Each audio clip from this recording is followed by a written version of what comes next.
কলকাতার সেই শুষ্ক সকালটা আমার আজও মনে আছে। ব্যোমকেশ জানলার ধারে দাঁড়িয়ে জানলার পাল্লায় আঙুল দিয়ে হালকা টোকা দিচ্ছিল। ওর এই অভ্যাসটা সব সময় লক্ষ্য করেছি। অনেক দিন কোনো রহস্য না এলে ওর মধ্যে এক ধরনের অস্থিরতা জন্মায়, যেন শহরটা হঠাৎই খুব সহজ সরল হয়ে গিয়েছে, আর তাকে দেওয়ার মতো কিছুই নেই এই শহরের কাছে। আমি খবরের কাগজে চোখ রেখেই ওকে বললাম, শুনছো ব্যোমকেশ, এইভাবে চলতে থাকলে তো আমাদের ঘর বার সব মাথায় উঠবে হে। ব্যোমকেশ আমার দিকে ফিরে মৃদু হাসল। তুমি বুঝবে না হে, এই সময়টা তোমার কাছে নিছক একটা একঘেয়েমি, কিন্তু আমার কাছে তা একদমই নয়। মানুষের জীবনে রহস্য না থাকলে মাথাটা যেন জমে যায়। আমি কিছু কাজ খুঁজছি, কিন্তু কোথাও কিছু নেই। আর তুমি তো জানোই, খাজা চুরির কেস আমার পোষায় না। আমি ওকে মজা করে বললাম, একটু পরিবর্তন চাই, তাই না? উত্তেজনা চাই, রহস্য ভেদের সেই উন্মাদনা চাই, তাই তো? ঠিক তখনই কলিং বেলটা বাজল। দরজা খুলতেই ডাক পিয়ন এসে একটা চিঠি দিয়ে গেল। কি চিঠি এলো কে জানে। খামটার ওপরে লেখা, সমিত চৌধুরী, কাঞ্চনপুর। আমি নামটা দেখেই চমকে উঠলাম। সমিত? আরে, এ তো আমার কলেজের বন্ধু সমিত। ও হঠাৎ চিঠি পাঠালো কেন? ব্যোমকেশ আমার হাত থেকে চিঠিখানা কেড়ে নিয়ে পড়তে লাগলো। প্রত্যেক লাইন ওর চোখে কৌতূহলের রেখা যেন বাড়িয়ে দিচ্ছিল। ওর পড়া হয়ে গেলে ও চিঠিটা আমাকে দিল। আমি চিঠির মূল কথাটা এখানে উল্লেখ করছি। সমিত আমাদের অবিলম্বে কাঞ্চনপুরে যেতে বলছে। কোনো একটা ব্যাপার ঘটছে ওর বাড়িতেই, কিন্তু চিঠিতে কারণটা খোলসা করা হয়নি, কেবল কয়েকটি শব্দ। ব্যোমকেশ বাবুকে চাই, খুব দরকার, দেরি করিস না, বাবা ওর সাক্ষাৎ চান। আমার চিঠি পড়া শেষ হলো। মুখে একরাশ বিস্ময়। ব্যোমকেশ চিঠি ভাঁজ করে বলল, দেখলে তো ভায়া, মনে হচ্ছে রহস্য আমাদের ডাকছে। চলো তাহলে কাঞ্চনপুরেই যত রহস্য। এরম হুট করে চলে যাবে? রওনা দেব কখন? আর ওদেরকেও তো জানানো দরকার। ব্যোমকেশ একটুক্ষণ চুপ করে থেকে বলল, আজ রাতের ট্রেন আছে, সোমবার। যদি পেয়ে যাই ভোরে পৌঁছে যাব কাঞ্চনপুর। আর যদি বলো ওদের জানানোর কথা, তাহলে বলবো তার প্রয়োজন নেই। এই চিঠি এমন যে পড়া মাত্রই বোঝা যায় ব্যাপারটা জটিল। চলো ব্যাগ গোছাও, আমি দেখি টিকিটের ব্যবস্থা করি।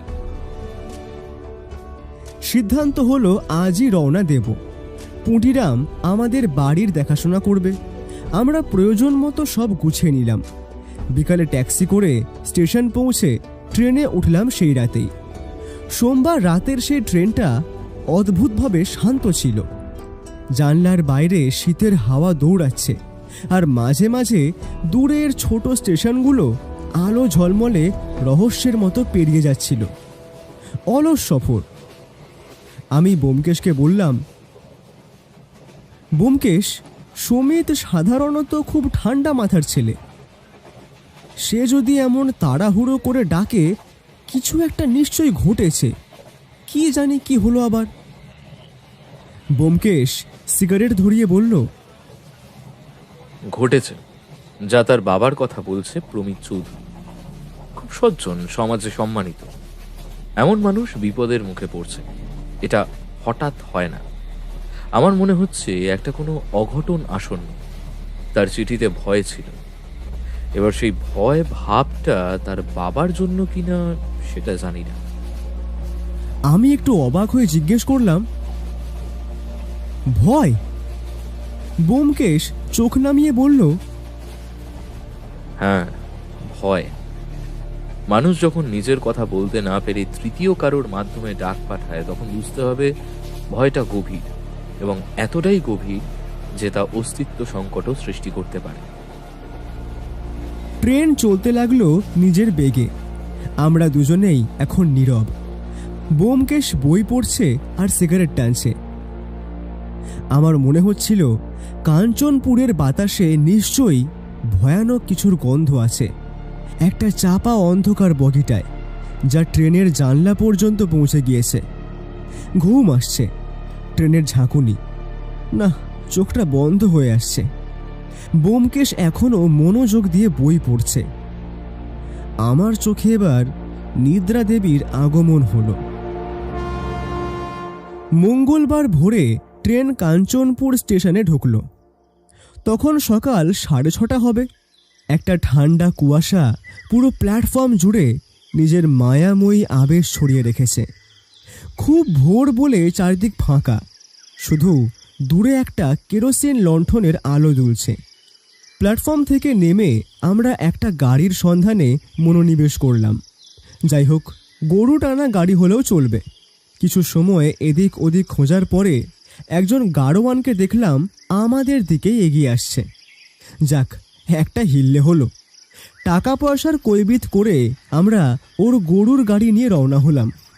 রাস্তা জুড়ে তখনও গভীর নীরবতা।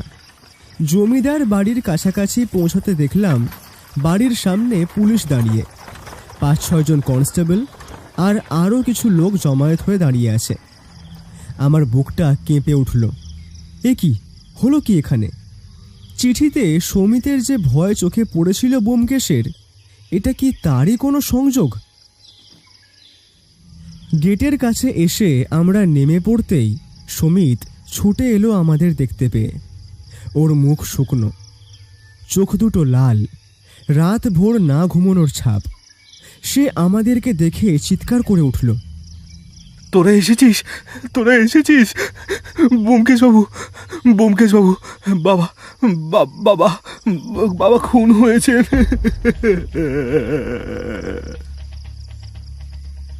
আমার হাত থেকে ব্যাগ প্রায় পড়ে যাচ্ছিল। যা, এর মধ্যে এত কিছু! কিন্তু আমি দেখলাম ব্যোমকেশের মুখে কোনো উত্তেজনা নেই, শুধু একটি গভীর স্থির দৃষ্টি, চোয়াল শক্ত। ব্যোমকেশ বলল, এমনটা কখন হলো?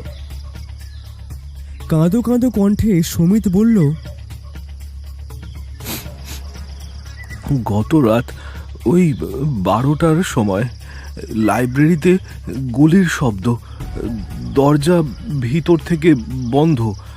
আমরা ভেঙে ঢুকে দেখি বাবা পড়ে আছেন চেয়ারের পাশে, মাথায় একটা গুলি, চারিদিকে রক্ত। আমি হতবাক হয়ে দাঁড়িয়ে থাকলাম।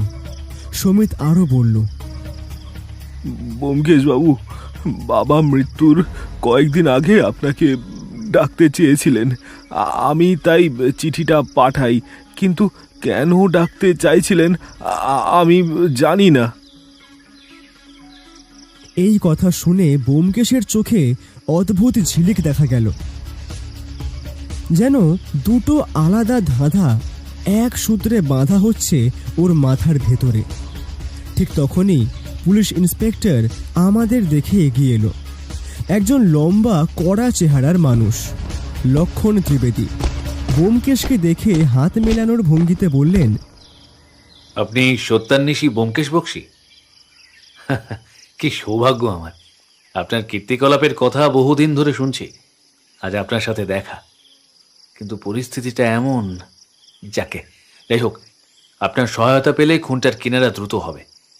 আশা করি আপনি আমাদের সহযোগিতা করবেন। আসলে এই সমিতবাবু আমাকে বারবার বলছিলেন যে কলকাতা থেকে হয়তো আপনারা আসবেন, কিন্তু নিশ্চয়তা ছিল না, তাই এখনও ডেড বডি ফেলে রেখেছি। আর কিছুক্ষণ দেখে সরিয়ে নিতাম। প্রাথমিক সৌজন্য বিনিময় সেরে ব্যোমকেশ এবার খুব শান্ত গলায় বলল, মৃতদেহ দেখার দরকার আছে, ঘটনার ঘরটাও। আপনি খুব তৎপরভাবে কাজ করেছেন ইন্সপেক্টর। ইন্সপেক্টর মাথা নেড়ে আমাদেরকে ভেতরে নিয়ে গেলেন।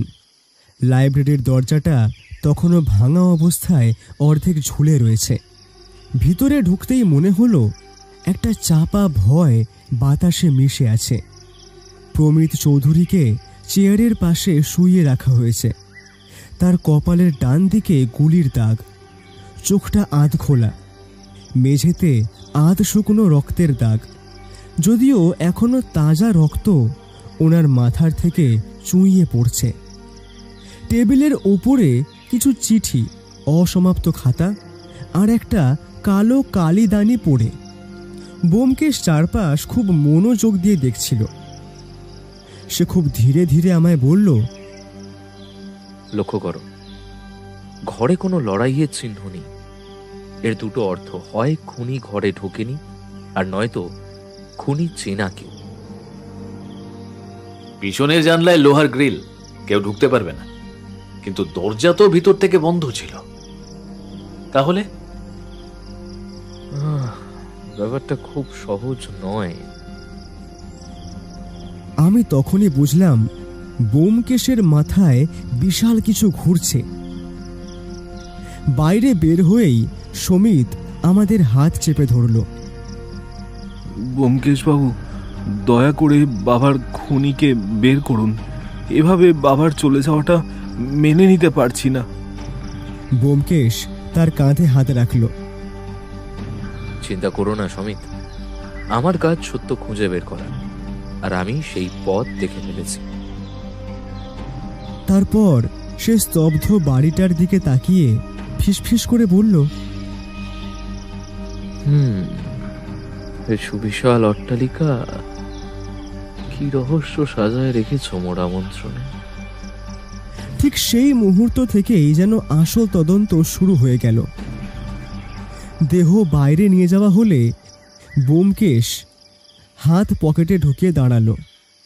ইন্সপেক্টর তার দিকে এগিয়ে এসে খুব বিনয়ী ভঙ্গিতে বলল, আপনার মতামত কি ব্যোমকেশবাবু?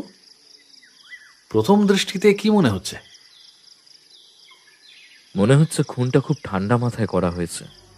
গুলি খুব অদ্ভুত জায়গা থেকে করা হয়েছে কপালে। খুনি জমিদারের পরিচিত নাকি অপরিচিত লোক তা বলা সম্ভব হবে না। চোর, ডাকাত?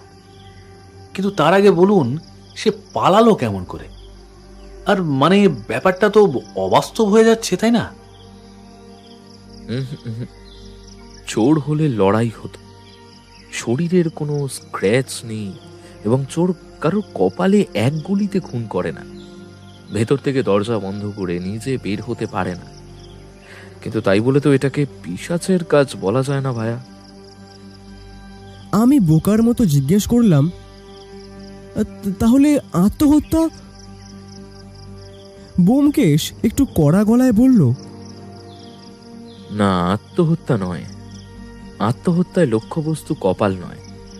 এভাবে কপালে গুলি করতে হলে প্র্যাকটিস লাগে। হাতকে এমন ভাবে বাঁকাতে হয় যা ওই বৃদ্ধির পক্ষে করা সম্ভব নয়। আর শরীরের অবস্থান, চেয়ারের কোণ, টেবিলের ওপর কাগজ, সবই বলছে এটা খুন, আর খুব অতর্কিতে করা জটিল খুন। ইন্সপেক্টর বললেন, খুনি কি বাড়ির ভেতরের কেউ? কি মনে হয়? ব্যোমকেশ চোখ সরু করে বলল, আপনাকে তো আগেই বললাম, আমি সিদ্ধান্তে পৌঁছইনি। এইটুকু তদন্তে কিছু বলা যায় না।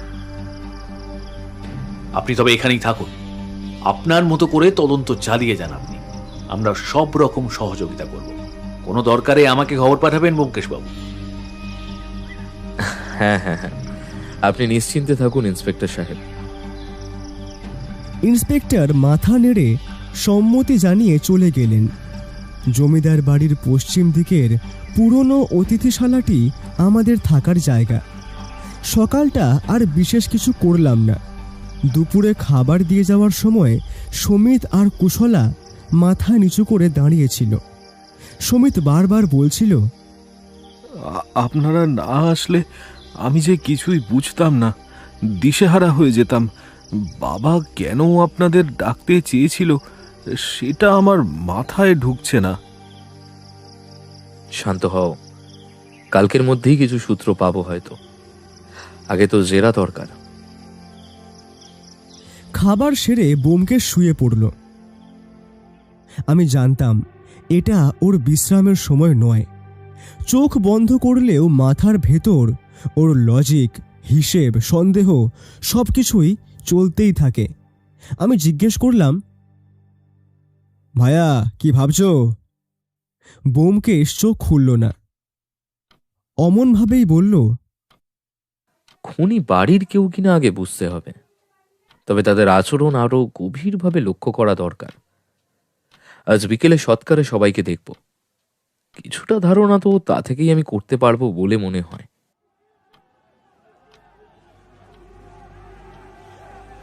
বিকেলের সূর্য যখন সোনালি আলো ফেলছে, তখন কাঞ্চনপুরের প্রায় পুরো গ্রাম জমিদার বাড়ির সামনে জমে গিয়েছে। প্রমিত চৌধুরীর সৎকারের আয়োজন চলছে। চৌধুরীদের গাম্ভীর্যপূর্ণ ঐতিহ্য এখনও বয়ে যাচ্ছে মানুষের আচরণ ধারায়। সুমিত কাঁদছিল। তার ভাই রমিতের মুখে অদ্ভুত একটা সতর্কতা। সুমিতের স্ত্রী কুশলা একদম অসহায় ভেঙে পড়েছে। রমিতের স্ত্রী সুজয়া চোখ মুছছে, কিন্তু চোখে ভয়। আর ইন্দ্রাণী, সে দাঁড়িয়ে আছে নিঃশব্দে, মুখে কোনো অভিব্যক্তি নেই। এদের পরিচয় পরে আরও সবিস্তারে পাবেন পাঠকরা। আমি ব্যোমকেশের দিকে তাকিয়ে দেখলাম, সে সবার আচরণ ধীরে ধীরে নিজ মনে লিপিবদ্ধ করছে। কাদের চোখ কার দিকে যাচ্ছে, কার দৃষ্টি এড়িয়ে যাচ্ছে, কার মুখ ভেঙে যাচ্ছে, আর কার মুখ স্থির, সবই সে যেন একেবারে গিলে খাচ্ছে। সৎকারের দৃশ্যটা দেখে ব্যোমকেশ বলল, লক্ষ্য করেছ, কেউ কেউ মানুষের মৃত্যুতে কাঁদে, কেউ নিজের ভবিষ্যৎ নিয়ে। এখানে দুই রকমই আছে। কার মনে কি চলছে এটা জানি না, এই বলেই পৃথিবীটা খুব সুন্দর। কার কোনটা সেটা কি বোঝা গেল ভাইয়া? ব্যোমকেশ মৃদু হেসে বলল, না হে লেখক, সবাই যেন মুখোশের আড়ালে।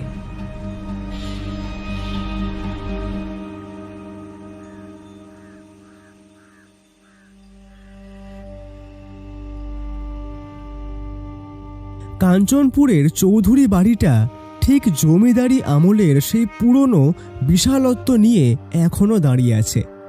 উঁচু খিলান, লোহার ঝুল বারান্দা আর লাল রঙের দীর্ঘ বারান্দা, যেন সময়ের ভেতর আটকে থাকা এক টুকরো ইতিহাস।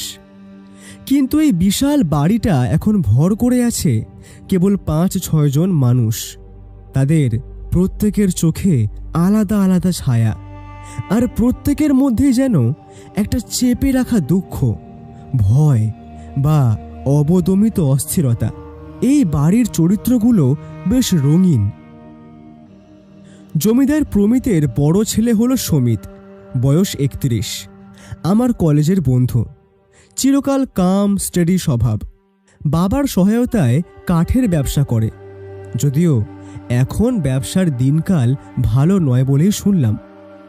সমিতের মুখে মলিনতা আছে, কিন্তু তার চোখে একটা গভীর বিষণ্ণতা, যা সত্যি শোকের ছায়া দেখায়।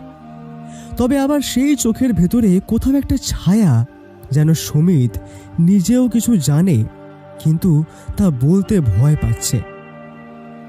সমিতের স্ত্রী কুশলা, বয়স খুব জোর 25, চুপচাপ, বোকা সিধে, ঘর কন্যায় ডুবে থাকা এক তরুণী। প্রথম দেখাতেই বুঝলাম এমন ধরনের মানুষ খুন বা ষড়যন্ত্রের ধারে কাছে যায় না। নিজের জগৎ বলতে স্বামী আর শ্বশুর, এইটুকুই। শ্বশুরের মৃত্যুতে যে সবচেয়ে বেশি কেঁদেছিল সে এই কুশলাই। ব্যোমকেশ তাকে দেখে আমাকে আলাদা করে বলেছিল, এই মেয়েকে সন্দেহ করার দরকার নেই। একে দেখে আমার কেমন মনে হয় জানো ভাইয়া, হয়তো বকা দিলে এক্ষুনি কেঁদে ফেলবে বেচারি।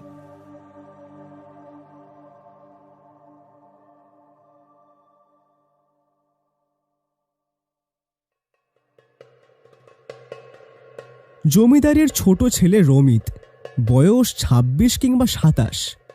সমিতের সম্পূর্ণ বিপরীত স্বভাব। চৌখস, তিরিক্ষিমি মেজাজ, অস্থির চোখ, গায়ের জোশ প্রচুর, কিন্তু ভিতরে ভয় লুকোনো। জুয়ায় টাকা উড়ানোর অভ্যাস আছে বলে শুনেছি, গ্রামের লোকেদের মুখেই। দেখে মনে হয় ছেলেটা মিথ্যে বলতে পারে, কিন্তু চোখের ভেতরে একটা দাম্পত্যহিংসী চাপা ভাব লুকিয়ে রাখতে পারে না। যার চোখে লোভ থাকে সেই চোখ চিনতে বোমকেশ সময় নেয় না। রমিতের স্ত্রী সুজয়া সুন্দরী, কিন্তু চোখে একটা ভয়। বুঝলাম সেই ভয় আর কিছুর নয়, তার স্বামীরই। মেয়েটা যেন কিছু একটা বলতে চায়, কিন্তু ভয় পাচ্ছে। রমিত কাছে আসলেই ওর শরীর শক্ত হয়ে ওঠে। এই ধরনের শরীরী ভাষা বুঝতে বোমকেশের কখনো ভুল হয় না। মেয়েটা আমারও নজরে এসেছে বেশ ভালো করেই। এবার রইল বাকি একজন, মানে ইন্দ্রাণী। ইন্দ্রাণী জমিদারের প্রয়াত ভাইয়ের মেয়ে। ছোটবেলা থেকেই এই বাড়িতে থাকে। এখন বয়স দেখে মনে হয় 23-24 হবে। চালাক, চাপা, তীক্ষ্ণ বুদ্ধির মেয়ে। কথা কম বলে, কিন্তু প্রতিটা শব্দের ওজন আছে। যদিও ওর সঙ্গে আমার বা বোমকেশের এখনো তেমন কথা হয়নি, কিন্তু ওর কথা শুনেই ওর ব্যক্তিত্ব যাচাই করাই যায়। আমার মনে হয়েছিল বাড়ির সবচেয়ে গুরুত্বপূর্ণ সদস্য এই ইন্দ্রাণী আর রমিত। বোমকেশ প্রথম দিনই আমাকে ইন্দ্রাণী মেয়েটার সম্পর্কে বলেছিল, ওর চোখের মধ্যে অনেক চাপা সত্যি আছে অজিত, যে সত্যি বলতে চায় না, কিন্তু লুকিয়েও রাখতে পারছে না। কোনো কিছু যেন ওকে গ্রাস করছে। 2-3 জন স্থায়ী কাজের লোক আছে এই বাড়িতে। মাঝবয়সী রান্নার লোক, এক বৃদ্ধা ঘরদোর পরিষ্কার করা মহিলা আর রান্না দেখে সে, আর একজন চৌকিদার। বৃদ্ধা মহিলার চোখে একটা চিরচেনা দুঃখ দেখেছিলাম, যেন বহুদিন ধরে সে বাড়ির খুব গোপন কিছু দেখে এসেছে, যদিও সেটাকে আমল দিইনি। এই 6-7 জন মানুষই জমিদার বাড়ির বাসিন্দা, কিন্তু তাদের প্রত্যেকের চোখে ভিন্ন ভিন্ন গল্প। বোমকেশ বলেছিল, খুন করার মোটিভ এ বাড়িতে ছড়ানো আছে। বেশ কয়েকজন স্ট্রং মোটিভ আছে, কিন্তু খুনি কেবল একজন, কিন্তু ছায়া অনেকগুলো। পূর্ব রাতের আতঙ্ক আর সারা দিনের ক্লান্তি মিলেমিশে জমিদার বাড়ির ভেতর একটা অদ্ভুত চাপা নীরবতা তৈরি করেছিল।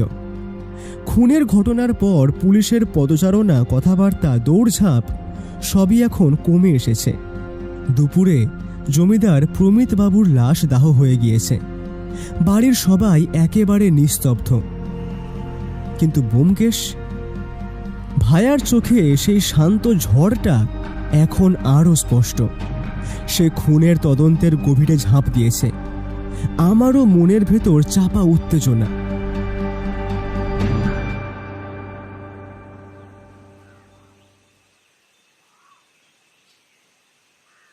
পরদিন সকালবেলা জমিদার বাড়ির দক্ষিণের বারান্দার ছোট ঘরটায় বসে জেরা শুরু হলো। ঘরে ইন্সপেক্টর ত্রিবেদী, বোমকেশ আর আমি নোট নিচ্ছিলাম। ঘরটা খোলামেলা, বাইরে তেঁতুল গাছের ছায়া পড়ে মেঝে অন্ধকার উজ্জ্বল হয়ে আছে। সমিতকে ডাকা হয়েছে প্রথমে। সমিত ঘরে ঢুকতেই দেখলাম একটা রাতেই ছেলেটা যেন 5-5টা বছর বুড়িয়ে গিয়েছে। চোখ লাল, মুখ শুকনো, কাঁধ নুয়ে আছে, কিন্তু নজরটা ভীষণ সতর্ক, যেন নিজের প্রতিটা শব্দ ভেবে ভেবে বের করবে সে। যদিও সে আমার বন্ধু, কিন্তু বোমকেশের কাছেই শিখেছি যে সত্য খুঁজে বের করার কাজে আবেগের কোনো জায়গা নেই। বোমকেশ চেয়ার টেনে বলল, বসো সমিত। সমিত ধীরে ধীরে বসল। আমি ঠিক পাশেই নোট নিচ্ছি। বোমকেশ শান্ত স্বরে বলল, সমিত, তুমি চিঠিতে লিখেছিলে তোমার বাবা আমাকে ডেকে পাঠাতে চেয়েছিলেন, কিন্তু কেন সেটা তুমি জানো না। এটা একটু বিস্তারে বলো তো আমায়। সমিত একটু চুপ থেকে একটা গভীর নিঃশ্বাস ফেলল। হ্যাঁ, ঠিক তাই। বাবা হঠাৎ করে খুবই চিন্তায় ছিলেন। কয়েকদিন ধরে কারো সঙ্গে ঠিকমতো কথা বলছিলেন না, আমাদের থেকেও যেন কিছু লুকোচ্ছিলেন। আমি একদিন জিজ্ঞেস করতেই বললেন, তোমার কলকাতার বন্ধুটাকে ডাকো, কি যেন নাম, অজিত। হ্যাঁ হ্যাঁ, অজিত, ওর সাথে ওই গোয়েন্দাকেও আসতে বলো, ব্যোমকেশ। আমি তার সঙ্গে কথা বলতে চাই, কিন্তু কেন তা বাবা বলেননি। ব্যোমকেশের মুখের ভঙ্গিতে কোনো বদল নেই। আচ্ছা বেশ, আমায় এবার বলো, তোমার আর তোমার বাবার সম্পর্ক কেমন ছিল? কেন? খুবই ভালো। বাবা কঠোর মানুষ ছিলেন না। ব্যবসায় আমি তাকে যথাসাধ্য সাহায্য করতাম, উনি আমাকে খুব বিশ্বাস করতেন। সমিতের কথাগুলো ঠিকই লাগছিল আমার, কিন্তু ব্যোমকেশের চোখে দেখলাম সন্দেহের ক্ষীণ রেখা। ওর মাথায় কি চলছে কি জানি। ব্যোমকেশ একটু গলা খাঁকারে দিয়ে বলল, তোমার ব্যক্তিগত ব্যবসা কেমন চলছে? এই আকস্মিক প্রশ্নে সমিত গেল হকচকিয়ে, তার গলা কেঁপে উঠল। মানে সাধারণ ভাবেই চলছে। সাধারণ মানে ক্ষতি হচ্ছে, তাই না? সমিত থম মেরে বসে রইল। কয়েক সেকেন্ড পরে মাথা নিচু করে বলল, হ্যাঁ, কিছু সমস্যা চলছে। এই কাঠের বাজার ভালো নেই, কয়েকটা বড় চুক্তি বাতিল হয়েছে, দেনাও হয়েছে কিছু। আমি বুঝলাম ব্যোমকেশ ঠিক জায়গাতেই আঙুল রেখেছে। আমি বুঝলাম অজিতেশ ঠিক জায়গাতেই আঙুল রেখেছে। ও এখান থেকে দরকারি কোনো তথ্য বের করতে চায়, কিন্তু সমিত কি খুন করতে পারে? সেই সমিত যে কিনা কলেজে সব ঝামেলা এড়িয়ে চলতো। এটা ভাবতেই আমার খটকা লাগলো। ব্যোমকেশ আবার প্রশ্ন করল, এই আর্থিক চাপ নিয়ে তুমি তোমার বাবার সঙ্গে কথা বলেছিলে? একবারই, কিন্তু উনি বলেছিলেন নিজের সমস্যাটা নিজে সামলাও, আমি বারবার বাঁচাতে পারবো না, যদি আমি না থাকি তখন কি করবে? ব্যোমকেশ চোখ সরু করল। তুমি কি তখন রেগে গিয়েছিলে? কোনো বাকি মানে বাদবিতণ্ডা হয়েছিল? না, মানে হ্যাঁ, একটু কষ্ট পেয়েছিলাম, কিন্তু রাগ। বাবা তো আমাকে সবসময় ভালোবাসতেন, উনি চাইতেন আমি নিজের পায়ে দাঁড়াই।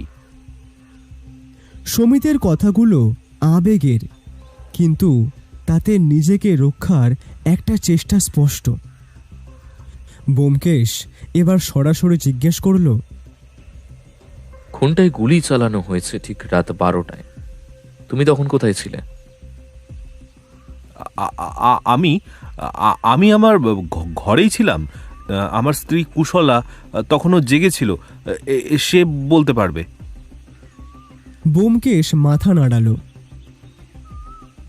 আচ্ছা, তোমার স্ত্রী তো মনে হয় নিচে আছে, ওনাকে এরপর ডেকে দিও, কেমন? আমি খেয়াল করলাম সমিতের কপালে হালকা ঘাম জমেছে। তোমার বাবার কি কোনো শত্রু ছিল? কারোর সঙ্গে বিরোধ, দেনা, জমি মামলা, এরকম কিছু? এবার সমিত একটুখানি ভেবে বলল, না, একদমই না। বাবা খুব শান্ত, শিক্ষিত, ভদ্র মানুষ ছিলেন, এরকম শত্রু তৈরি করার মানুষ নন। ব্যোমকেশ ঠোঁট কামড়ালো, যেন কথাটার সঙ্গে একেবারেই ও একমত হতে পারছে না। যদিও ওর এমন মনোভাবের কারণ আমি অনুমান করতে পারলাম না। ব্যোমকেশ চুপ করে কিছুক্ষণ তাকিয়ে রইল সমিতের দিকে, তারপর বলল, তোমার বাবা কি কারোর সঙ্গে নতুন কোনো ব্যবসায়িক যোগাযোগ করছিলেন? সমিতের মুখে স্পষ্ট অস্বস্তি ফুটে উঠল। সে এবার বলল, একবার বাবা বলেছিলেন কিছু লোক তার সঙ্গে দেখা করতে আসে মাঝে মাঝে, কিন্তু সেসব বিষয় উনি আমাকে কিছুই খুলে বলেননি। আমি জানতাম না তারা কারা। বাবা বলতেন বাড়ির লোকরা বুঝবে না। ব্যোমকেশের চোখ তখন যেন ছুরি হয়ে উঠেছে। লোকগুলো কেমন, মানে বিদেশি, দেশি, ব্যবসায়ী, কোনো ধারণা আছে তোমার? জানি না, তবে বাবা খুব বিরক্ত ছিলেন। কয়েকদিন ধরে একা একা চিন্তায় থাকতেন। হঠাৎ ব্যোমকেশ বলল, সমিত, তুমি কি মনে করো তোমার বাবা আত্মহত্যা করেছেন? সমিত রেগে গিয়ে উঠে দাঁড়িয়ে পড়ল। সে এই প্রশ্নে স্পষ্ট বিরক্ত। না, অসম্ভব। বাবা এরকম মানুষ নন। কেউ খুন করেছে, কেউ। ব্যোমকেশ ইশারায় তাকে আবার বসতে বলল। সমিতের এই প্রতিক্রিয়াটা খাঁটি ছিল। আমি নিজেও সেটা বুঝলাম। ব্যোমকেশও বুঝেছে। তাই ব্যোমকেশ বলল, সমিত, তোমাকে একটা কথাই বলি। তুমি চাপের মধ্যে আছো, ব্যবসা খারাপ, দেনা আছে, বাবা সাহায্য না পেয়ে রাগ হয়েছিল তোমার, কিন্তু তোমার চোখ বলছে তুমি খুনি নও। সমিত মাথা নিচু করে চোখ মুছল। আস্তে আস্তে বলল, আমি বাবাকে ভালোবাসতাম। শপথ করে বলছি, আমি ওনাকে খুনি, মানে আমি ওনার খুনি নই। আমি তার কাঁপা কণ্ঠ শুনে সত্যি অনুভব করলাম যে ছেলেটা নিজের মতো করে সত্যিই বলছে। হঠাৎ ব্যোমকেশ এবার জিজ্ঞেস করল, ইন্দ্রাণী সম্পর্কে তুমি কি জানো? সমিত একটু অপ্রস্তুত হয়ে বলল, ও শান্ত, চাপা, কিন্তু খারাপ নয়। অনেক কিছু নিজের মধ্যে রাখে। বাবার খুব প্রিয় ছিল। তোমার বাবার কি ওর ওপর বিশেষ স্নেহ ছিল? সমিত মাথা নেড়ে বলল, হ্যাঁ, হয়তো বাবা ওকে নিজের মেয়ের মতোই ভাবতেন। কাকু কাকিমা দুর্ঘটনায় চলে যাবার পর থেকেই ও আমার বাবার কাছেই মানুষ। ব্যোমকেশের চোখে আবার সেই অদ্ভুত ঝিলিক। জেরা এবার প্রায় শেষের দিকে। ব্যোমকেশ বলল, সমিত, তোমাকে আমি সন্দেহ করব এটা স্বাভাবিক। তোমার মোটিভ আছে, দেনা, ব্যবসা ভেঙে পড়া, কিন্তু তোমার বর্ণনা, চোখের ভাব, বাবার সম্পর্কের আবেগ, এতগুলোর মধ্যে কোথাও খুনির আত্মবিশ্বাস নেই। তুমি যদি অপরাধী হতে তবে এতটা ভেঙে পড়তে না। সমিত চোখ নামিয়ে দীর্ঘক্ষণ চুপ রইল। তারপর মৃদু গলায় বলল, ব্যোমকেশ বাবু, যে আমার বাবাকে খুন করেছে, সে যেই হোক, তাকে খুঁজে দিন। আমি তাকে শাস্তি দিতে চাই। ও কথাটা এমনভাবে বলল যে আমার শরীরটা কেমন শিউরে উঠল। সমিত চলে যেতেই আমি বললাম, ব্যোমকেশ, তোমার কি মনে হয়? সে জানলার বাইরে তাকিয়ে ধীরে বলল, সুমিত, তুমি খুনি নও। খুনি বাড়ির মানুষ হতেও পারে, আবার নাও হতে পারে। খুনি হয়তো সেই লোক যাকে এই মুহূর্তে সবচেয়ে নির্দোষ বলে মনে হচ্ছে। এই কথা শুনে আমার রক্ত ঠান্ডা হয়ে এলো। সমিতের জেরা শেষ হতেই ব্যোমকেশ আমাকে ইশারা করল পরের জনকে আনতে। আমি বাইরে গিয়ে দেখলাম দরজার সামনে চুপচাপ বসে আছে সমিতের স্ত্রী কুশলা। হাতে আঁচল পেঁচিয়ে ধরে আছে, যেন আঁচলটাই তার একমাত্র ভরসা। আমি তাকে ডাকতেই মেয়েটা ঘাবড়ে গিয়ে উঠে দাঁড়ালো। ধীরে ধীরে ভেতরে এসে বসল, কিন্তু বসার পরেও তার হাত কাঁপছিল। সে এমনভাবে চেয়ারে বসল যেন ভয়ের চোটে সে এখনই অজ্ঞান হয়ে যাবে। ব্যোমকেশ খুব নরম গলায় ওকে বলল, ভয় পেও না কুশলা, আমরা শুধু কয়েকটা কথা বলবো। আমায় বলো, তোমার কোনো দোষ নেই, এটুকু তুমি জানো, তাই না? কুশলা মাথা নেড়ে সম্মতি দিল। তার কণ্ঠ যেন প্রায় শোনাই যায় না। দোষ?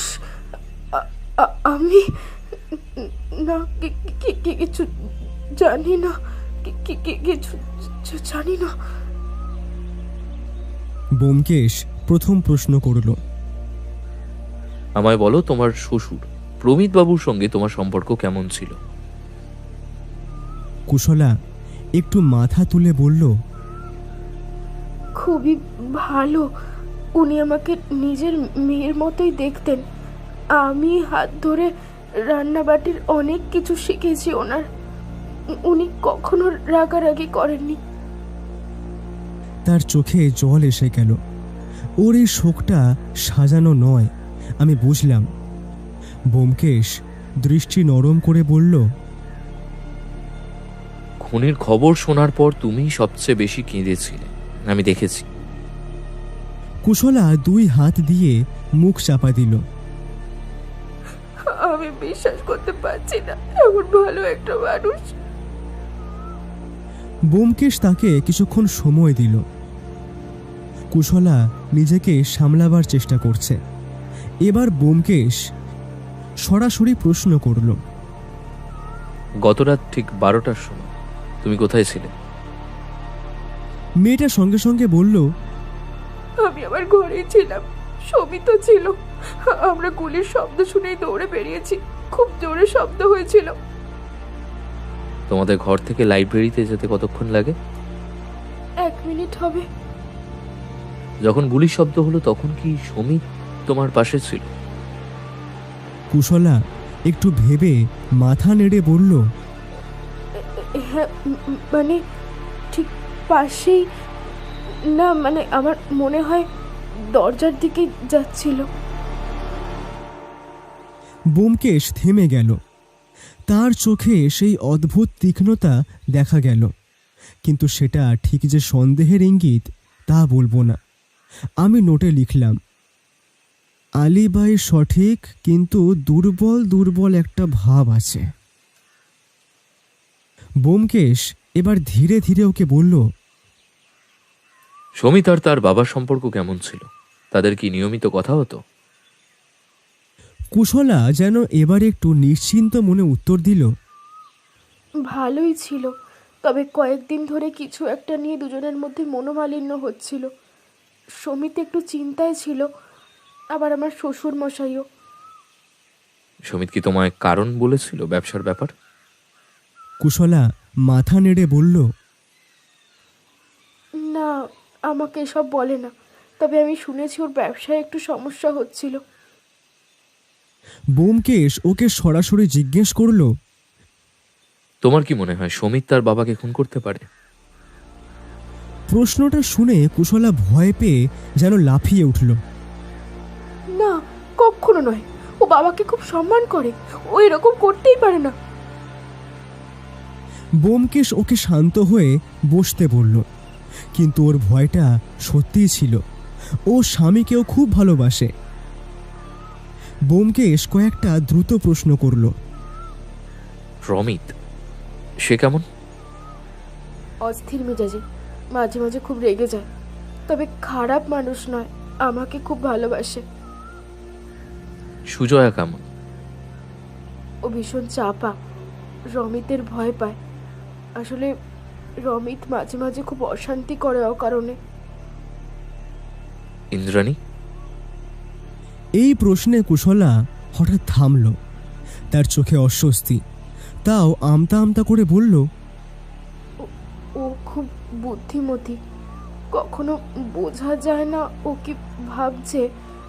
তবে মেয়েটা খুব ভালো, একেবারে আমাদের আপন বোন। দেখলাম ব্যোমকেশ খুব মনোযোগ দিয়ে এই উত্তরটা শুনল। তারপর ব্যোমকেশ বলল, তোমার শ্বশুরের কোনো শত্রু ছিল? কুশলা মাথা নেড়ে বলল, না, আমার জানা নেই। তবে উনি কারোর সঙ্গে রাগ করে থাকেন না, তবে কয়েকদিন ধরে খুবই চিন্তিত ছিলেন। ব্যোমকেশ দ্রুত জিজ্ঞেস করল, কেন? সে বিষয়ে কি উনি তোমাকে কিছু বলেছিলেন? জানি না, কিন্তু উনি রাতে অনেকক্ষণ লাইব্রেরিতে একা বসে থাকতেন, যেন কাউকে ভয় করতেন, অথবা কারোর কথা ভাবছিলেন। ব্যোমকেশের চোখে সেই ঝিলিক, যেন সে যা শুনতে চেয়েছিল পেয়েছে। গত কয়েকদিনে কোনো অচেনা লোক দেখেছো? কুশলা প্রথমে মাথা নেড়েছিল, না। কিন্তু ঠিক তারপরেই থেমে গিয়ে বলল, একবার 2-3 দিন আগে পেছনের দিকের বাগানে একজনকে দেখেছিলাম। চেনা নয়, কিন্তু ভেবেছিলাম হয়তো রমিতের কোনো বন্ধু।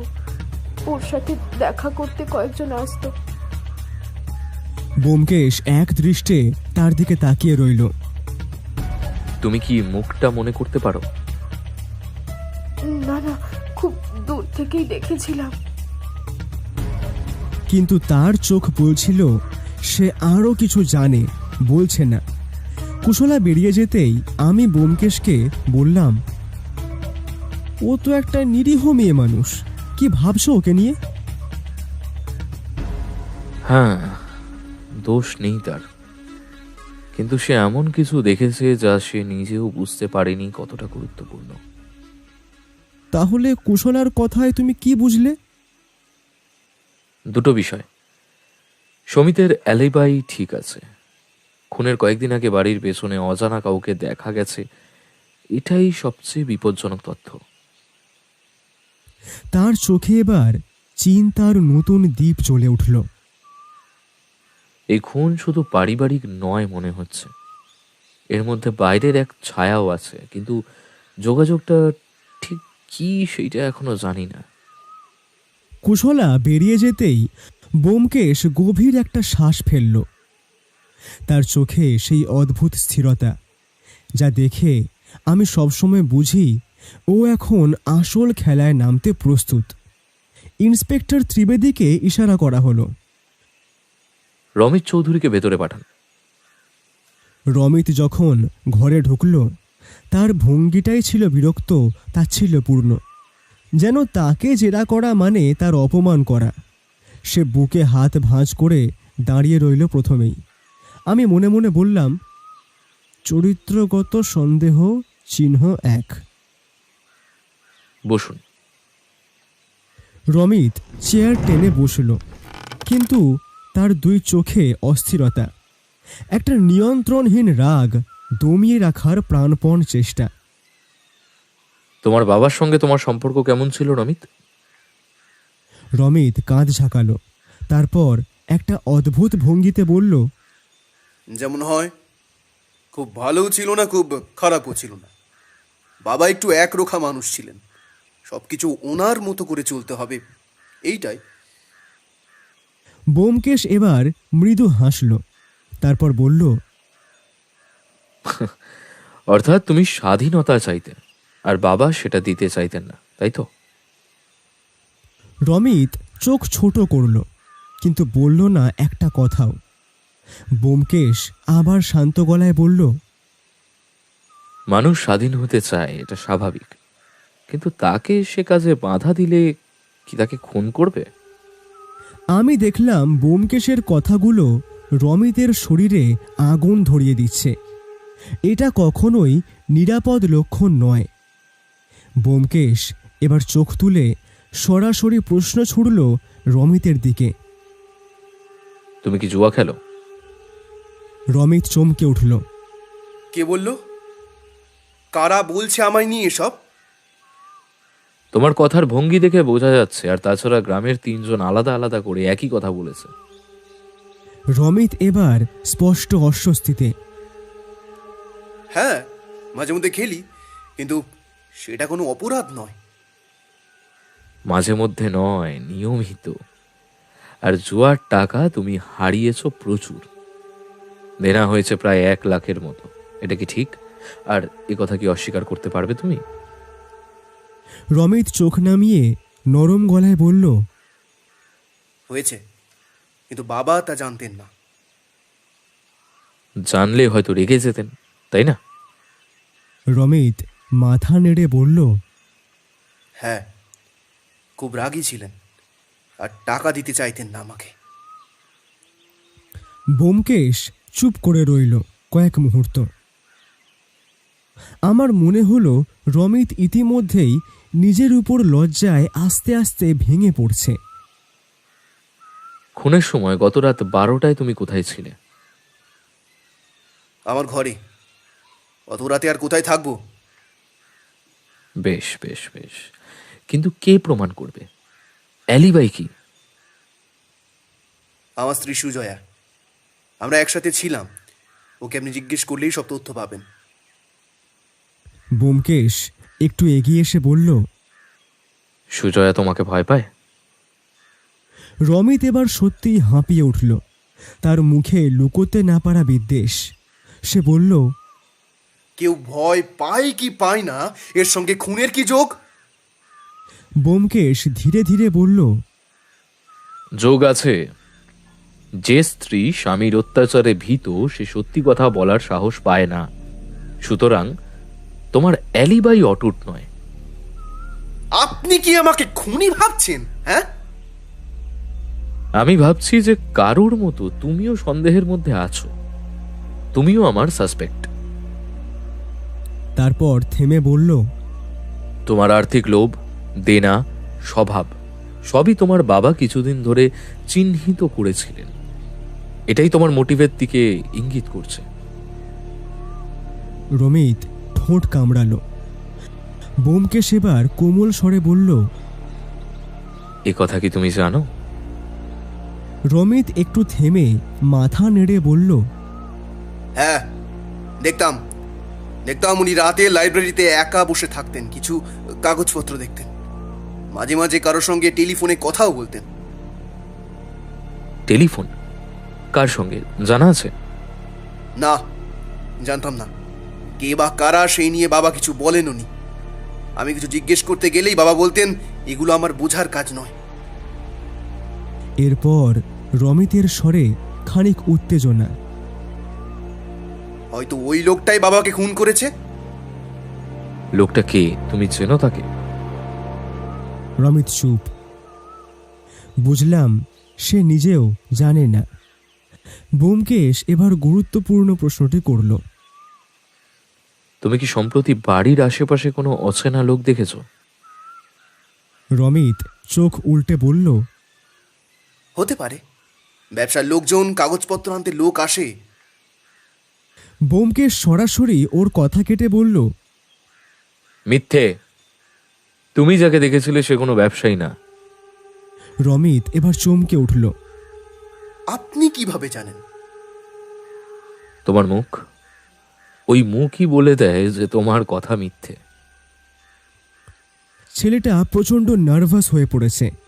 চোখ সরিয়ে নিচ্ছে, ঠোঁট শুকিয়ে গিয়েছে, কিন্তু সে কিছুই বলতে চাইছে না। এবার আমার চমকে ওঠার পালা, কারণ হঠাৎই ব্যোমকেশ প্রশ্ন করল, আচ্ছা, ইন্দ্রাণী সম্পর্কে তোমার কি মত? রমিত কিছুটা ভেবে উত্তর দিল, ও নিজের মতোই থাকে, কারোর সঙ্গে মেশে না। বাবার সঙ্গে তার বিশেষ সম্পর্ক ছিল, তাই না? রমিত মুখ বন্ধ করে রইল। তার চোখে আমি প্রথমবার একটা ঈর্ষা আক্রোশের ছায়া দেখলাম।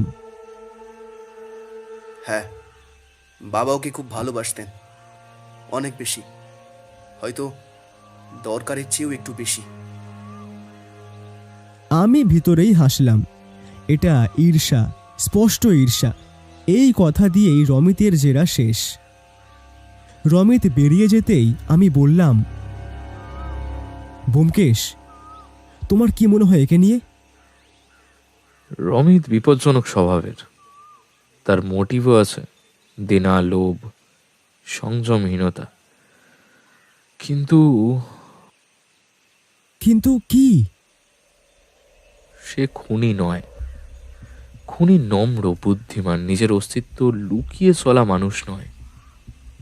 রমিতের মধ্যে সেই ছায়া নেই। আমি মাথা নেড়ে বললাম, তাহলে? ব্যোমকেশ চুরুট ধরিয়ে জানলার বাইরে তাকালো। এই বাড়ির খুন লোভে নয়, বদলাতে থাকা সময় আর গোপন চক্রের ছোঁয়া। রমিত ব্যক্তি হিসাবে বিপজ্জনক, কিন্তু সে সেই ছায়ার অন্তর্গত নয়। তার চোখ হঠাৎ সরু হয়ে এলো। এখন আসল খেলোয়াড়কে ডাকতে হবে, ইন্দ্রাণীকে। রমিত ঘর থেকে বেরিয়ে যেতেই বাতাসের ভিতর একটা দম বন্ধ চাপা পরিবেশ তৈরি হলো। ছেলেটা ঘরের দরজা বন্ধ হওয়ার আগেই দাঁত চেপে কেমন একটা শব্দ করেছিল। সে রাগের কম্পন এখনো বাতাসে টিকে আছে। ঠিক তখনই বাইরে দাঁড়িয়ে থাকা মেয়েটাকে দেখতে পেলাম। সুজয়া, রমিতের স্ত্রী। বয়স 24, কিন্তু মুখশ্রী যেন অনেক বড় কোনো দুঃখের ভারে ঝুলে গিয়েছে। চোখ দুটো তলায় ডোবা, ঠোঁট কাঁপছে সামান্য। আমি তাকে ডেকে ভেতরে আনতেই বুঝলাম এই মেয়েটা ভয়কে বুকে চাপা দিয়ে বাঁচতে শিখেছে। সুজয়া ভেতরে এসে নরম গলায় বলল, আমি বসবো? ব্যোমকেশ কোমল স্বরে বলল, হ্যাঁ, বসো, ভয় পেও না। সে ধীরে ধীরে বসল। চেয়ারের হাতলে 2 হাত এমনভাবে চেপে ধরেছে যেন হাতলটাকেই আঁকড়ে ধরে সে বাঁচতে চাইছে। ব্যোমকেশ সরাসরি কথায় ঢুকল না। তার স্বর শান্ত, প্রায় ফিসফাস। তোমায় খুব ভীত দেখাচ্ছে সুজয়া, কোনো সমস্যা? মেয়েটা মাথা নিচু করেই বলল, না। তারপর একটু থেমে যেন ভেতর থেকে শব্দটা বের করতে কষ্ট হচ্ছে। আসলে আমি সবসময় একটু ভয় পাই। কাকে ভয় পাও তুমি? সুজয়া হঠাৎ চমকে উঠল। সে 2 চোখ তুলল আমার দিকে, তারপর দ্রুত নিচু করে ফেলল। আমি মানে এই বাড়ির পরিবেশটাই একটু কঠিন। দেখো, আমাকে মিথ্যে বলো না। জানি এই কথা পুরোপুরি মিথ্যে নয়, কিন্তু অর্ধেক। যাই হোক, আগে আমায় বলো, প্রমিত বাবুর সঙ্গে তোমার সম্পর্ক কেমন ছিল? মেয়েটা একটু নিশ্চিন্ত গলায় বলল, খুব ভালো। উনি শান্ত মানুষ ছিলেন, আমার সাথে কখনো রাগারাগি করেননি। আমি অসুস্থ হলে ওষুধ এনে দিতেন, আমাকে বলতেন, তোমার স্বামী যদি বকা দেয় তুমি আমাকে বলো। তার চোখে জল টলমল করল। সেই মুহূর্তে স্পষ্ট হলো যে শ্বশুরের খুন তার ভিতরটা একেবারে সত্যিকারের শোক তৈরি করেছে। ব্যোমকেশ প্রশ্ন করল, গত রাত 12টার সময় তুমি কোথায় ছিলে? সুজয়া মাথা নিচু করল, তারপর বলল, ঘরে, রমিতের সাথে। ব্যোমকেশ টেবিলে আঙুল ঠুকল। রমিত কি তখন তোমার পাশেই ছিল? সুজয়া ইতস্তত করছিল। তার দম নেওয়ার শব্দ স্পষ্ট শোনা যাচ্ছিল। অবশেষে অস্পষ্ট স্বরে সে বলল, হ্যাঁ, মানে ছিল, কিন্তু কিন্তু কি? মেয়েটা বুকে হাত ভাঁজ করে বলল, সে বাইরে গিয়েছিল। ঘরের বাতাস যেন আরো জমাট বাঁধল এবার। আমি তাকিয়ে রইলাম সুজয়ার দিকেই। সে নিজেই কথাটা বলেছে, তবুও মুখে ভয়ের ছায়া। ব্যোমকেশ এগিয়ে এলো। কখন বাইরে গেল তোমার স্বামী? ঠিক সময় জানি না, তবে গুলির শব্দ শোনার আগে, ঠিক একটু আগেই। ওর কণ্ঠ যেন নরম ভাঙা কাঁচের মতো। সে সত্যি বলতে ভয় পাচ্ছে, এটাই পরিষ্কার। ব্যোমকেশ নরম স্বরে জিজ্ঞেস করল, তোমার স্বামী রাগী? সুজয়া ভয় কেঁপে উঠল। না, মানে হ্যাঁ, একটু। সে কি তোমায় মারে? মেয়েটার এবার মুখ কেঁপে উঠল, কিন্তু সে কোনো উত্তর দিল না। এই নীরবতা যেন ছিল তার সবচেয়ে বড় স্বীকারোক্তি।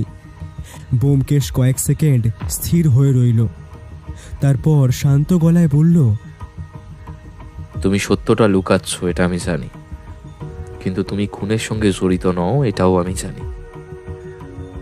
সুজয়ার চোখ দুটো ভিজে গেল। সে প্রথমবার ব্যোমকেশের দিকে ভালো করে তাকালো, আশ্বস্ত হওয়ার দৃষ্টি। ব্যোমকেশ বলল, প্রমিতবাবু কি কারুর সঙ্গে ঝগড়া করেছিলেন? সুজয়া মাথা নেড়ে বলল, না, উনি রাগ মনে বসতেন না, কিন্তু উনি খুব চিন্তায় ছিলেন কয়েকদিন ধরে। লাইব্রেরিতে একা বসে থাকতে, কাগজ দেখতে আর বাইরে বাগানটার দিকে তাকিয়ে থাকতে দেখেছি। কোনো অচেনা লোক দেখেছো বাড়ির আশেপাশে? একদিন বিকেলে আমি কাপড় শুকোতে দিয়েছিলাম, পিছনের বাগানে একজনকে দাঁড়িয়ে থাকতে দেখি। চেনা ছিল না, আমি ভয় পেয়ে ঘরে ঢুকে পড়ি। আমি পা দিয়ে চেয়ার ঠেলে হালকা শব্দ করলাম। এটা অত্যন্ত গুরুত্বপূর্ণ তথ্য। ব্যোমকেশও সেটা বুঝল। ব্যোমকেশ হঠাৎ জিজ্ঞেস করল, ইন্দ্রাণী সম্পর্কে তুমি কি ভাবো? চালাক মেয়ে, বাবার খুব কাছের ছিল, বাপ বেটির সম্পর্ক। সুজয়ার এই সুরে হালকা ঈর্ষা লুকোনো ছিল, কিন্তু কোনো অভিযোগ নয়। ব্যোমকেশ তাকে জিজ্ঞেস করল, ইন্দ্রাণী কি রাতে ঘর থেকে বের হয়? সুজয়া খানিক থেমে বলল, হয়তো এক দুবার দেখেছি মনে হয়। এই কথাটাই ব্যোমকেশের মনে বিশাল ছাপ ফেলল। সেটা আমি ওর চোখের ভঙ্গি দেখেই বুঝতে পারলাম। সুজয়া চলে যেতেই আমি বললাম, ব্যোমকেশ, মেয়েটা খুবই ভীতু, খুনে জড়িত থাকার কোনো প্রশ্নই আসে না। না, সে খুনি নয়, কিন্তু সে একটা গুরুত্বপূর্ণ সত্য বলেছে, যা সম্ভবত এই কেসের মোড়টা ঘুরিয়ে দেবে। কোনটা বলো তো ভায়া? ব্যোমকেশ চোখ সরু করে বলল, রমিত রাতে ঘর ছাড়ে যখন খুন হয় তার ঠিক আগে। বাড়ির পেছনে যে অচেনা লোককে দেখা গেছে তার উপস্থিতি একই দিনে দুইজনের চোখে ধরা পড়েছে। আর সবচেয়ে গুরুত্বপূর্ণ, ইন্দ্রাণী রাতে বের হয়। এটা প্রথম নিশ্চিত হলো। ওর এই কথা শুনে আমার শিরদাঁড়া ঠান্ডা হয়ে গেল। ব্যোমকেশ উঠে দাঁড়িয়ে বলল, হ্যাঁ, এখন আমাদের সবচেয়ে গুরুত্বপূর্ণ জেরা ইন্দ্রাণীর সঙ্গে। সুজয়ার জেরা শেষ হতেই ইন্সপেক্টর ত্রিবেদী এসে বললেন, এবার বাড়ির চাকর বাকরদের ডাকবো? আসলে ইন্দ্রাণী স্নানে গেছে। ব্যোমকেশ একটু চুপ থেকে মাথা নেড়ে সম্মতি দিল। বাড়ির ভিতরকার কাজের লোকেরা অনেক সময় এমন কিছু দেখে ফেলে যা পরিবারের লোক লুকিয়ে রাখে বা রাখতে চায়।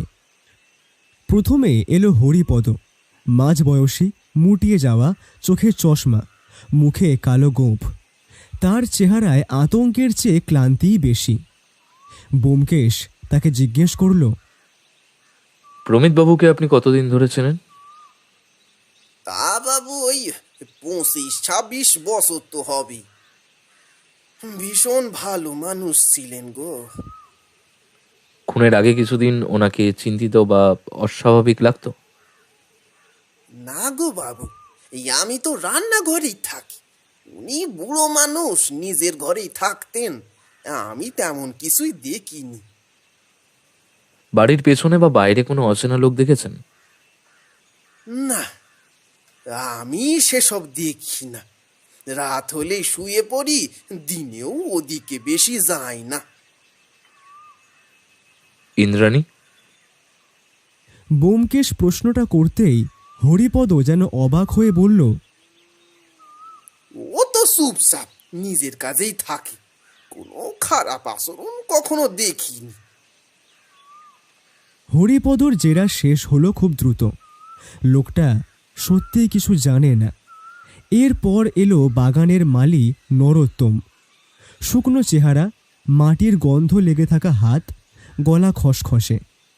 ব্যোমকেশ তাকে প্রশ্ন করল, গত কয়েকদিনে বাগানে কোনো অচেনা লোক দেখেছেন? নরোত্তম মাথা ঝাঁকালো। না বাবু, এ বাগান তো আমার নজরেই থাকে, কাউকে দেখলে টের পেতাম। ব্যোমকেশ এবার গলা নামিয়ে বলল, ইন্দ্রাণী? ও তো কখনো ওই বাগানে আসে না, এই মাঝে মাঝে বারান্দা থেকে দেখতে পাই শুধু। ওর সঙ্গে আমাদের ওই কাজের লোকেদের তেমন কথা নেই। ব্যোমকেশ বুঝে গেল নরোত্তম কোনো কাজে আসবে না। লোকটা কোনো তথ্যই ধরতে দিতে পারবে না যা ধরে আমরা এগোতে পারি। শেষে এলো যে সেই সবচেয়ে শান্ত, সবচেয়ে তুচ্ছ, আর ঠিক সেই জন্যই দিল সবচেয়ে বড় তথ্য। একজন বৃদ্ধা মহিলা, চেহারায় বয়সের খাঁজ, কিন্তু চোখে সেই অভিজ্ঞতা যা সকলের অগোচরে সব দেখে ফেলে। ব্যোমকেশ তাকে প্রশ্ন করল, মা, আপনি কি কোনো অস্বাভাবিক কিছু দেখেছেন গত সপ্তাহে? মহিলা একটু ইতস্তত করল, তারপর বলল, আমি তো দেখিনি বাবু, তবে একদিন গভীর রাতে, মানে খুনের আগের দিন প্রায় 12:30 বাজে আমি জেগে উঠেছিলাম। পেটে খুব ব্যথা করছিল। ব্যোমকেশ হালকা ঝুঁকে হিসহিসে গলায় বলল। তারপর? বৃদ্ধার কণ্ঠ আরো নিচু হয়ে গেল। জানলা দিয়ে দেখলাম ইন্দ্রাণী মাইজি পিছনের বাগানের দিকে হেঁটে যাচ্ছে, খুবই আস্তে, যেন কেউ দেখে ফেললে বিপদ হবে। আমার বুকের মধ্যে একটা ঠান্ডা কাঁপুনি উঠল এই কথাখানা শুনে। ব্যোমকেশের চোখ দপ করে জ্বলে উঠল, কিন্তু মুখ শান্ত। আপনি নিশ্চিত? হ্যাঁ বাবু, চাঁদের আলো আমি স্পষ্ট দেখেছিলাম। ব্যোমকেশ আর প্রশ্ন করল না, বৃদ্ধা মহিলাকে উঠে যেতে বলল। বৃদ্ধা মহিলা বেরিয়ে যেতেই আমি বললাম,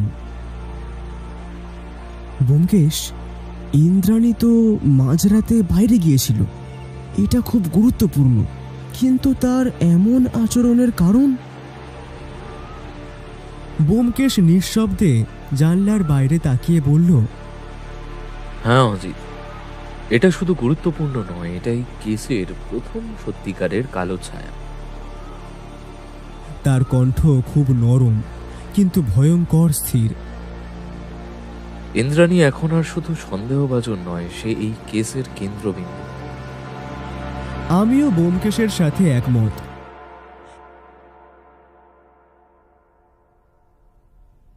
ইন্দ্রাণীকে ডাকা হলো বিকেলের দিকে। এখন ত্রিবেদী সাহেব নেই। ঘর জুড়ে নরম আলো, হাওয়ায় ধূপের গন্ধ। ব্যোমকেশ যেন ইচ্ছে করেই পরিবেশটা খুব শান্ত রেখেছে। এমনকি জানলার পাশে বসে রইল যাতে কথা হয় প্রায় পারিবারিক ভঙ্গিতে। ইন্দ্রাণী ঘরে ঢুকল মাথা নত করে। চোখে কোনো ভয় নেই, বরং শান্ত, অবজ্ঞাহীন একটা স্বভাবসুলভ কঠোরতা। চেয়ারে বসল খুব ধীরে, যেন নিজের প্রতিটা আচরণ সে নিয়ন্ত্রণ করে। ব্যোমকেশ মৃদু হাসল। তার প্রশ্নের ভঙ্গি ছিল এমন রকম, না খোঁচা, না ফাঁদ, না চাপ, শুধুই বাড়ির মেয়ের সাথে আলাপ, এর মতো। ইন্দ্রাণী, তোমাদের বাড়ির পরিবেশ তো শান্তই, কিন্তু তোমাদের সবাইকে দেখে মনে হলো যেন সবাই একে অন্যের চেয়ে অনেক দূরে দূরে থাকে। এটা কি ঠিক? ইন্দ্রাণী একটু হাসল, সেই চাপা ভদ্র হাসি। আসলে এইবারে এরকমই, সবাই নিজের মতোই থাকে। আমি তো এখানে ছোটবেলা থেকেই সম্পর্কগুলো আসলে বলতে গেলে খুব পারফর্মেটিভ, আনুষ্ঠানিক। দেখলাম তার চোখের কোণ একটু অশ্রুস্নাত।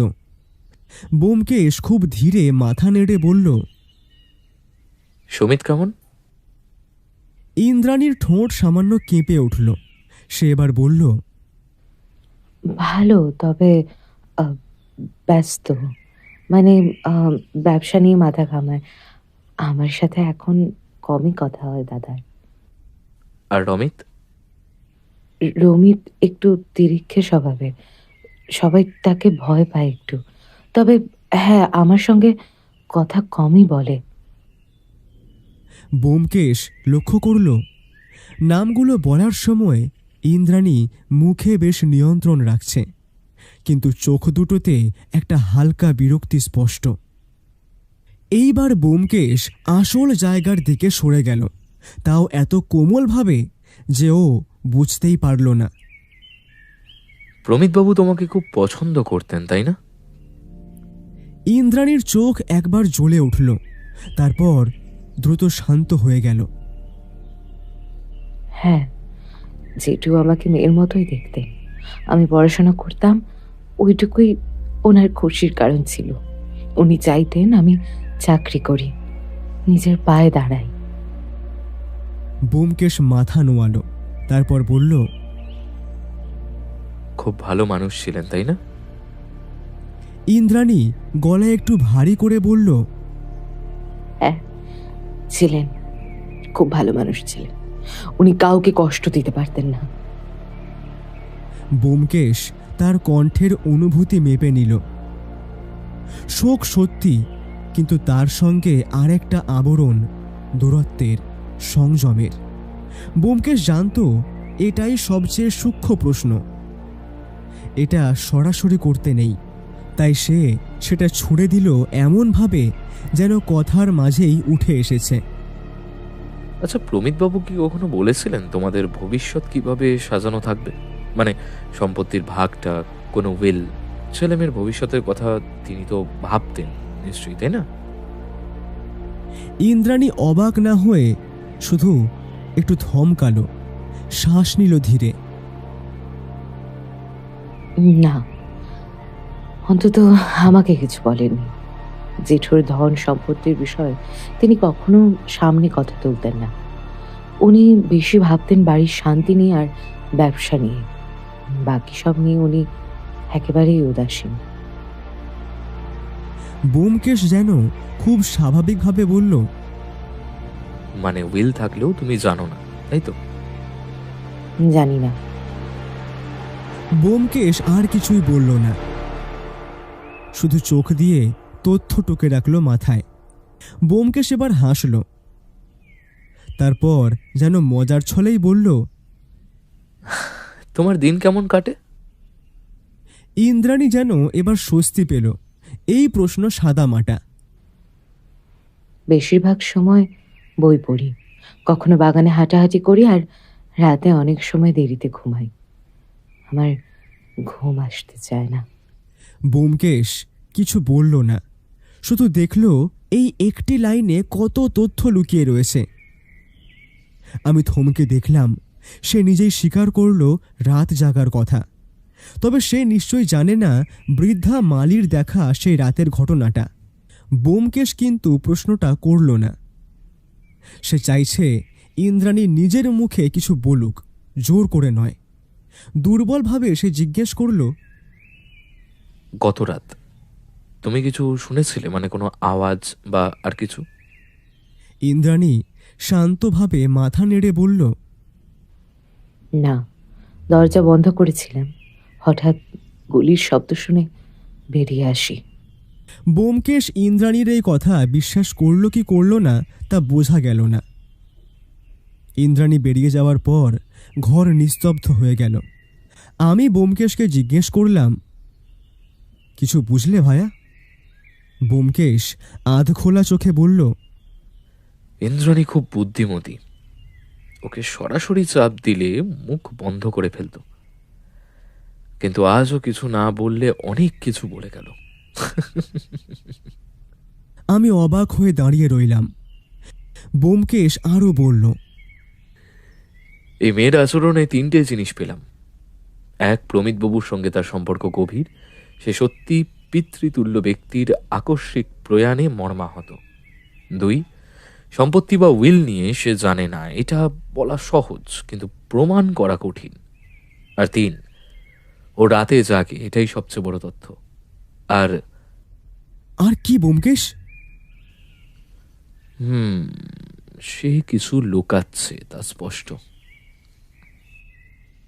শেষে খুব শান্ত স্বরে ব্যোমকেশ আবার বলল, বন্ধু, এই মামলাটা এখন আসল রহস্যের সামনে দাঁড়িয়ে গেছে। আমি ওকে আর কিছু বললাম না। ইন্দ্রাণীর জেরার পর থেকেই ব্যোমকেশ যেন একটু বদলে গেল। আগেও ও এমন করত, কিন্তু এবার ব্যাপারটা আলাদা। আগে অন্তত আমাকে আভাস দিত, এবার সেটুকুও নয়। দিনের বেলায় দেখতাম ব্যোমকেশ বেশিরভাগ সময় বাড়িতে নেই। কখনো বলতো হাঁটতে বেরোচ্ছি, কখনো বলতো একটু ঘুরে আসছি, কিন্তু কোথায় যায়, কার সঙ্গে কথা বলে, কি দেখে, আমি কিছুই জানতাম না। তবে আমি জানি ব্যোমকেশ যখন কোনো জটিল বিষয়ের গভীরে ঢোকে, তখন সে নিজের চারপাশে একটা অদৃশ্য দেওয়াল তুলে নেয়। সেই দেওয়ালের এপারে আমি থাকি, প্রাণপ্রিয় বন্ধু হয়েও। এভাবে চলতে চলতে একদিন গভীর রাতে হঠাৎ ঘুম ভেঙে গেল আমার। তখন ঘড়িতে প্রায় রাত 2টো। খাটে হাত বাড়িয়ে বুঝলাম ব্যোমকেশ নেই। প্রথমটায় ভেবেছিলাম হয়তো উঠোনে গিয়েছে, কিন্তু খেয়াল হলো দরজাটা ভিতর থেকে খোলা, বারান্দা ফাঁকা, পুরো বাড়িটা নিঃশব্দ। এক মুহূর্তের জন্য আমার বুকের মধ্যে কেমন একটা অস্বস্তি ঢুকে পড়ল। এই বাড়িতে রাতের নীরবতা আর দিনের নীরবতা এক নয়। রাতে সেটা ভারী, চাপা, সন্দেহ ভরা। আমি চুপচাপ শুয়ে রইলাম। ব্যোমকেশ ফিরল প্রায় ঘণ্টাখানেক পরে। আমি চোখ বন্ধ করেই বুঝলাম ওর হাঁটার শব্দ। ও চুপচাপ বিছানায় শুয়ে পড়ল, কিন্তু আমি তখন আর ঘুমোতে পারলাম না, আর রাতে ওকে বিব্রত করতে ইচ্ছেও করছিল না।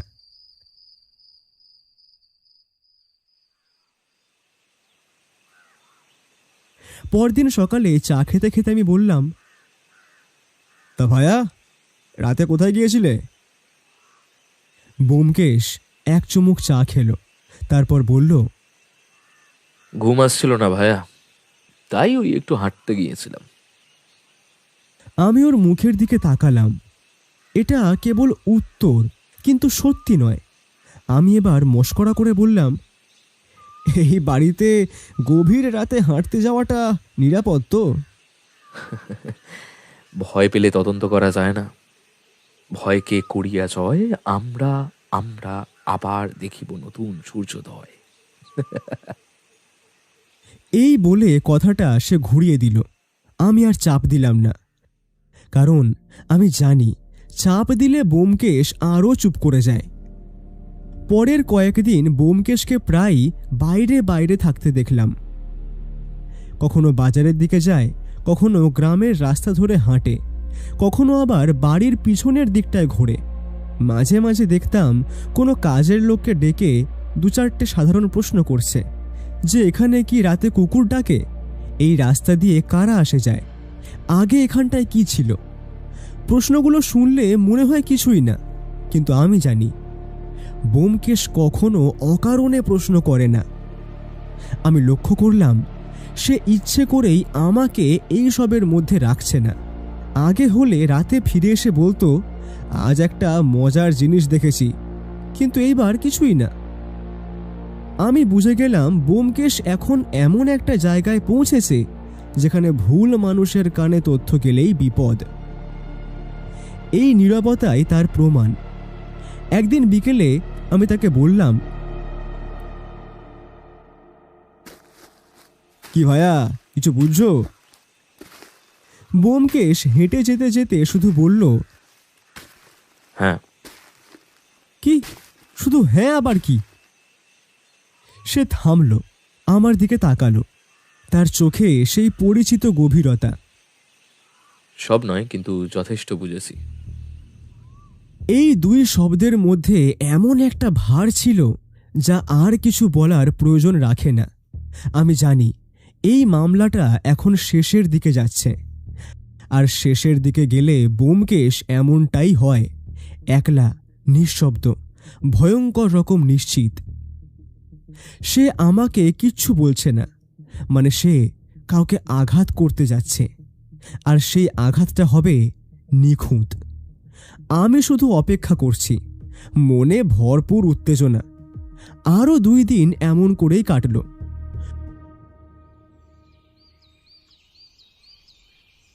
সকালের আলোটা সেদিন যেন অন্যরকম ছিল। রাতের অস্বস্তিকর নীরবতার পর এমন স্বাভাবিক সকাল আমাকে বরাবরই সন্দেহপ্রবণ করে তোলে। উঠোনে হালকা রোদ, আর ঘরের ভেতরে অদ্ভুত একটা চাপা টান। ব্যোমকেশ তখন জানলার ধারে দাঁড়িয়ে, হাত পেছনে বাঁধা, চোখ দূরে কোথাও আটকে আছে, যেন এই বাড়িটা নয়, আরও অনেক দূরের কোনো ছবির দিকে তাকিয়ে। আমি কিছু বলবার আগেই সে হঠাৎ ঘুরে দাঁড়িয়ে বলল, আজকেই হবে এই অভিনব কেসের রহস্যভেদ। আমি থমকে গেলাম। আজকেই? মানে মানে সব কিছু কি পরিষ্কার হয়ে গিয়েছে নাকি? ব্যোমকেশ মৃদু হাসল। এই হাসিটা আমি চিনি, যেই হাসির মানে খেলাটা প্রায় শেষ। হ্যাঁ, এখন শুধু শেষ অঙ্কটা বাকি, তাহলে সব একেবারে ক্রিস্টাল ক্লিয়ার। আমি চেয়ারে বসে পড়লাম, কিন্তু আমার তো কিছুই মাথায় আসছে না। কিসের অভিযান? আর কোথায়? কাকে ধরবো আমরা? ব্যোমকেশ ধীরে ধীরে আমার সামনে এসে দাঁড়ালো। তাই বলছি, আজ দুপুরে ভালো করে একটু ভাত ঘুম দিয়ে নাও। আমি তো অবাক। ভাত ঘুম এই পরিস্থিতিতে? নৈশ অভিযানে নামতে হবে যে, ঘুম না হলে চলবে কি করে? ওর গলায় তখন হালকা রোমাঞ্চের ঝিলিক। আমি ওকে এতদিনে চিনি। যখন ব্যোমকেশ নৈশ অভিযান বলে, তখন সেটা শুধু হাঁটা চলা নয়। নৈশ অভিযান মানে ঠিক কি বলছো? তুমি কিন্তু আমাকে পুরো অন্ধকারে রেখে দিচ্ছ ভাইয়া। ব্যোমকেশ জানলার বাইরে তাকিয়ে বলল, সব প্রশ্নের উত্তর সময় মতো পাবেন। এখন শুধু এইটুকু জানলেই চলবে, আজকের রাতটা সহজ হবে না। আমি আর কিছু জিজ্ঞেস করলাম না, কারণ আমি জানি ব্যোমকেশ যখন এমন করে কথা বলে, তখন সে আগেই সব চাল সাজিয়ে ফেলেছে। কিছুক্ষণ নীরবতার পর সে আবার বলল, আমি একবার থানায় যাচ্ছি। আমি চমকে উঠলাম। থানায়? এখনই? হ্যাঁ, সঠিক সময় সঠিক জায়গায় পুলিশ তৈরি না থাকলে সমস্যা হবে। এই কথাটাই আমাকে সবচেয়ে বেশি নাড়া দিল। এর মানে আজ যা হতে চলেছে সেখানে কেবল যুক্তিতর্ক নয়, বিপদও আছে ভরপুর। ব্যোমকেশ চলে যাওয়ার পর ঘরটা হঠাৎ ফাঁকা ফাঁকা লাগলো। আমি একা বসে ভাবতে লাগলাম গত কদিনে কি কি বদলেছে।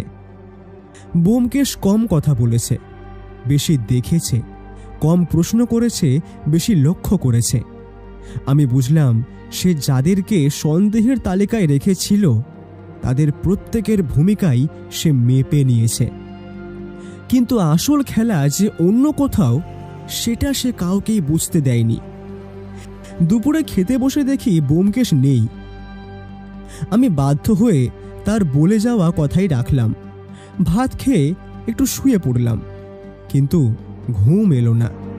চোখ বন্ধ করলেই মনে পড়ছিল, নৈশ অভিযান, পুলিশ তৈরি, সমস্যা হবে। এই শব্দগুলো কোনোভাবেই সাধারণ মনে হচ্ছিল না।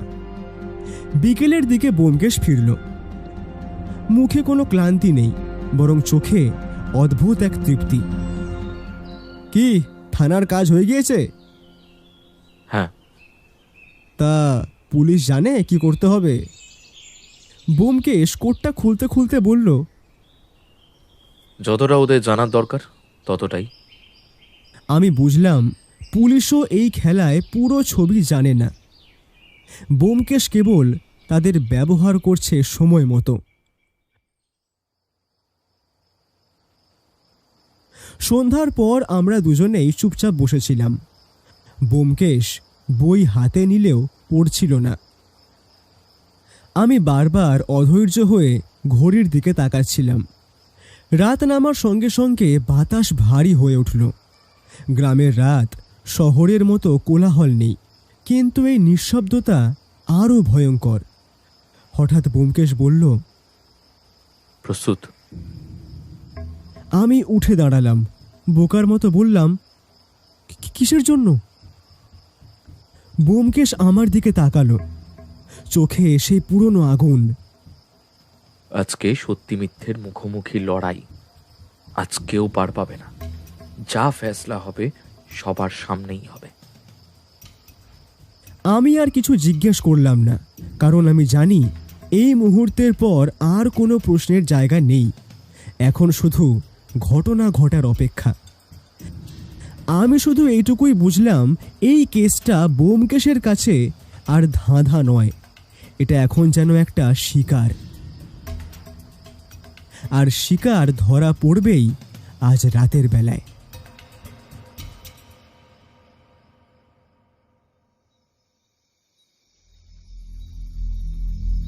রাত তখন ঠিক 1টা।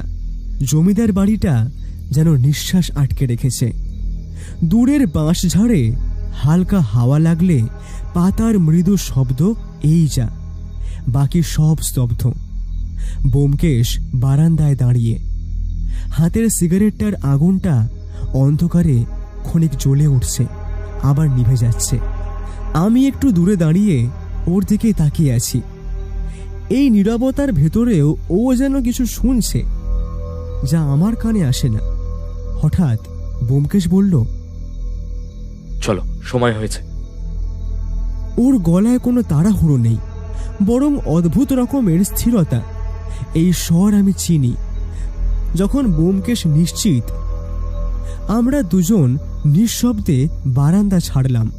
কেউ জাগেনি, কেউ দেখেনি। পেছনের পথ ধরে বেরিয়ে পড়লাম।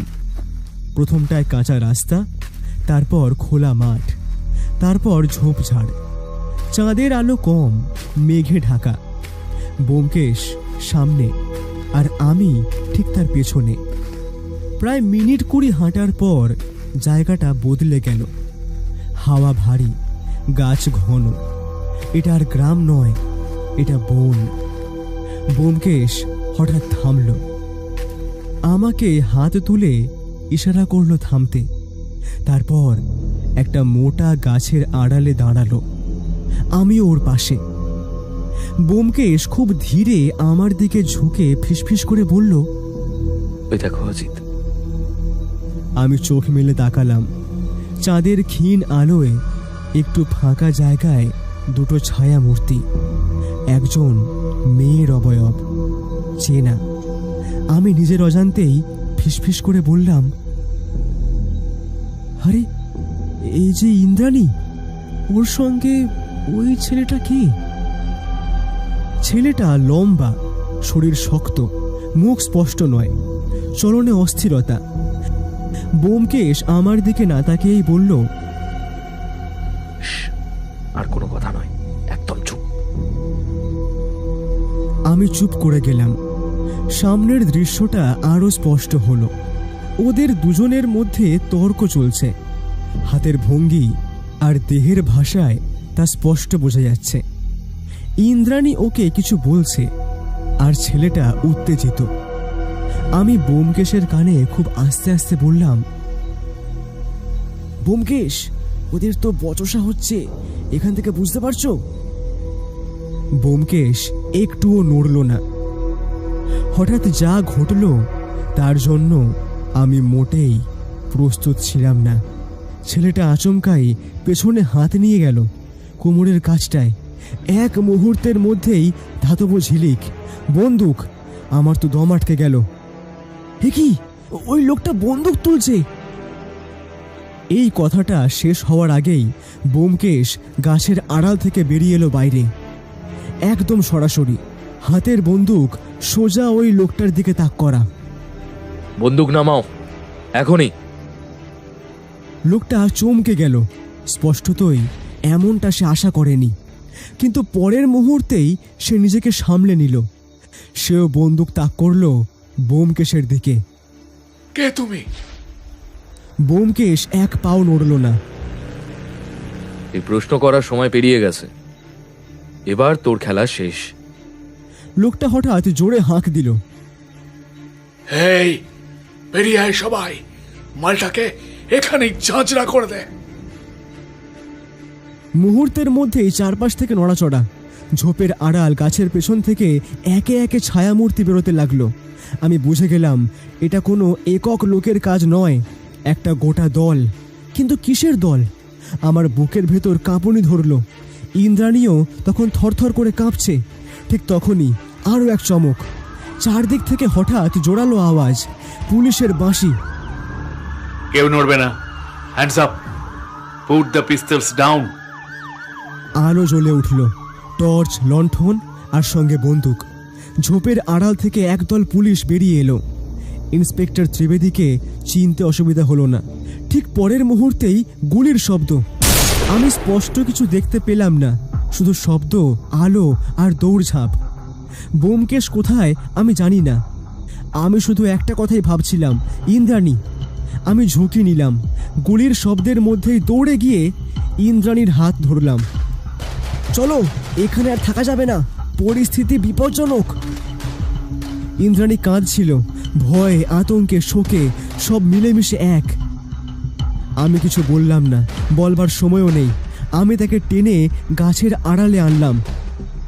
পুলিশের 2 জন কনস্টেবল আমাদের ঢাল হয়ে দাঁড়ালো। পেছনে তখনও গুলির আওয়াজ, কেউ চিৎকার করছে, কেউ পালাচ্ছে। ইন্দ্রাণী আমার হাত শক্ত করে ধরেছে। আমি শুধু বললাম, এখন চুপ, সব কথা পরে হবে, এখন তুমি নিরাপদ। কতক্ষণ এমন করে চলেছিল বলতে পারবো না। সময়ে যেন থমকে গিয়েছিল। এক সময়ে গুলির শব্দ থামল, নীরবতা নামলো আবার। কিন্তু এবার সেটা আর আগের মতো নয়। পুলিশের হাঁকডাক, আহতদের আর্তনাদ আর বনভূমির ভারী নিঃশ্বাস। ব্যোমকেশকে আমি দেখলাম দূরে দাঁড়িয়ে থাকতে, একটু কাদা মাখা কিন্তু অটল। সে আমার দিকে তাকালো এক মুহূর্তের জন্য। সেই দৃষ্টিতে ছিল না ভয়, ছিল না উত্তেজনা, ছিল কেবল সব সমস্যা শেষ হয়ে আসার একটা নিশ্চয়তা। ইন্দ্রাণী তখনও কাঁদছে, আমি ওকে শক্ত করে ধরে আছি। এই রাতটা আমার জীবনের সবচেয়ে দীর্ঘ রাতগুলোর একটা হয়ে রইল। প্রায় 5 মিনিট, কিন্তু সেই 5 মিনিট যেন 5 যুগের সমান। শেষ গুলিটা থামার পর হঠাৎ করে জঙ্গলটা নিস্তব্ধ হয়ে গিয়েছে। বারুদের গন্ধ, ভাঙা ডালপালা আর আহতদের গোঙানির শব্দ সব মিলিয়ে এক অদ্ভুত বাস্তবতা। 2 জন পুলিশকর্মী মাটিতে বসে আছে। একজনের কাঁধে আর আরেকজনের পায়ে গুলি লেগেছে। অন্যরা দ্রুত ব্যস্ত হয়ে পড়ল। কেউ আহতদের দেখছে, কেউ চারদিক তল্লাশি করছে। ওই দলটার কয়েকজন অন্ধকারে পালিয়ে গিয়েছে, আর যারা পারেনি তারা মাটিতে পড়ে আছে নিস্তব্ধ। ইন্দ্রাণী তখন পুলিশের ঘেরাটোপে। ও কাঁদছে না আর, কান্না যেন অনেক আগেই ফুরিয়ে গিয়েছে। চোখ দুটো ফাঁকা, শূন্য। আমি ওর দিকে একবার তাকালাম, তারপর ধীরে ধীরে এগিয়ে গেলাম ব্যোমকেশের দিকে। ব্যোমকেশ দাঁড়িয়ে আছে, কোট ছেঁড়া, জামার হাতায় রক্তের দাগ, শরীরে কয়েক জায়গায় ক্ষত, গভীর নয় কিন্তু যন্ত্রণার চিহ্ন স্পষ্ট। তবু ওর মুখে যে অভিব্যক্তি, সেটা আমাকে থামিয়ে দিল। একই সঙ্গে বিজয়ীর হাসি আর অদ্ভুত এক পরাজয়ের ছায়া। যে লোকটা ইন্দ্রাণীর সঙ্গে ছিল তার পেটে আর বুকে গুলি লেগেছে। সে মাটিতে পড়ে আছে, চোখ খোলা কিন্তু দৃষ্টি কোথাও নেই। এই মানুষটাই সব কিছুর কেন্দ্রবিন্দু। আমি কিছু বলবার আগেই ব্যোমকেশ কথা বলল, গলা শান্ত কিন্তু ভারী। এই রহস্যের সব পর্দা উন্মোচন কাল বেলায়। আমি চুপ করে শুনলাম। এখন আমি আর ইন্দ্রাণী পুলিশের সঙ্গে থানায় যাব, ওর জবানবন্দি খুব দরকার। ইন্দ্রাণীর দিকে একবার তাকিয়ে ও আবার বলল, তুমি জমিদার বাড়ি ফেরো। আমি একটু অবাক হলাম। এখনই? হ্যাঁ, পুলিশের জিপ তোমায় নামিয়ে দেবে। যাও। ও থামলো একটু, তারপর স্পষ্ট করে নির্দেশ দিল, নিঃশব্দে বাড়িতে ঢুকবে। রাতে কাউকে কিছু জানাবার দরকার নেই। ভোর হতে আর কয়েক ঘন্টা বাকি। অকারণেই উত্তেজনা ছড়িয়ে। আমি মাথা নেড়ে সম্মতি দিলাম ওকে। কাল সকালে সবাইকে সব বলবো। আর আমাদের জন্য ভাবার দরকার নেই, আমরা ঠিক সময় বাড়ি ফিরব। আমি বুঝতে পারছিলাম এটা কেবল নির্দেশ নয়, দায়িত্ব হস্তান্তর। ব্যোমকেশ শেষ কথাটা বলার আগে একটু থামল, তারপর খুব স্পষ্ট, খুব দৃঢ় গলায় বলল, আর এখন একটাই কথা তোমাকে বলে রাখি, ইন্দ্রাণী অপরাধী নয়। আমি চমকে উঠলাম। ইন্দ্রাণী অপরাধী নয়? তাহলে কে? বাকি উদ্ঘাটন কাল বেলায়। সকলকে প্রস্তুত রেখো। ত্রিবেদী সাহেব আর আমি নিয়ে জমিদার বাড়িতে যাব। ব্যোমকেশের চোখে তখন আর কোনো দ্বিধা নেই, শুধুই সিদ্ধান্ত। আমি গভীর শ্বাস নিলাম। ঠিক আছে, সব বুঝলাম।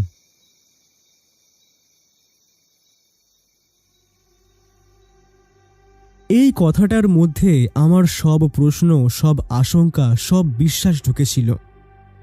পুলিশের জিপে উঠতে উঠতে ব্যোমকেশ একবার পেছন ফিরে তাকালো। আমাদের চোখাচোখি হলো। কোনো কথা নয়, কেবল এক মুহূর্তের নীরব সমঝোতা। জিপটা অন্ধকারের মধ্যে মিলিয়ে গেল। আমি অন্য জিপে উঠলাম। রাস্তার দুই পাশে অন্ধকার মাঠ, দূরে গাছের ছায়া।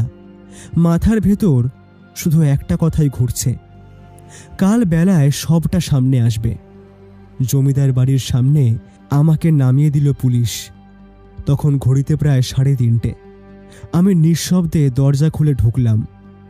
বাড়ির ভেতরে সবাই ঘুমোচ্ছে। এই ঘুমের মধ্যে লুকিয়ে আছে এক ভয়ঙ্কর অজানা সকাল। ঘরে ঢুকে শুয়ে পড়লাম আমি, কিন্তু চোখ বন্ধ করেও ঘুম এলো না। ব্যোমকেশের কথা বারবার কানে বাজছে। ইন্দ্রাণী অপরাধী নয়? তাহলে সে কি? শিকার, নাকি এমন একজন যে অনেক বড় কিছুর মধ্যে আটকে পড়েছে? ভোরের আলো ফুটতে আর বেশি দেরি নেই, আর সেই আলোতেই সব মুখোশ খুলে পড়বে।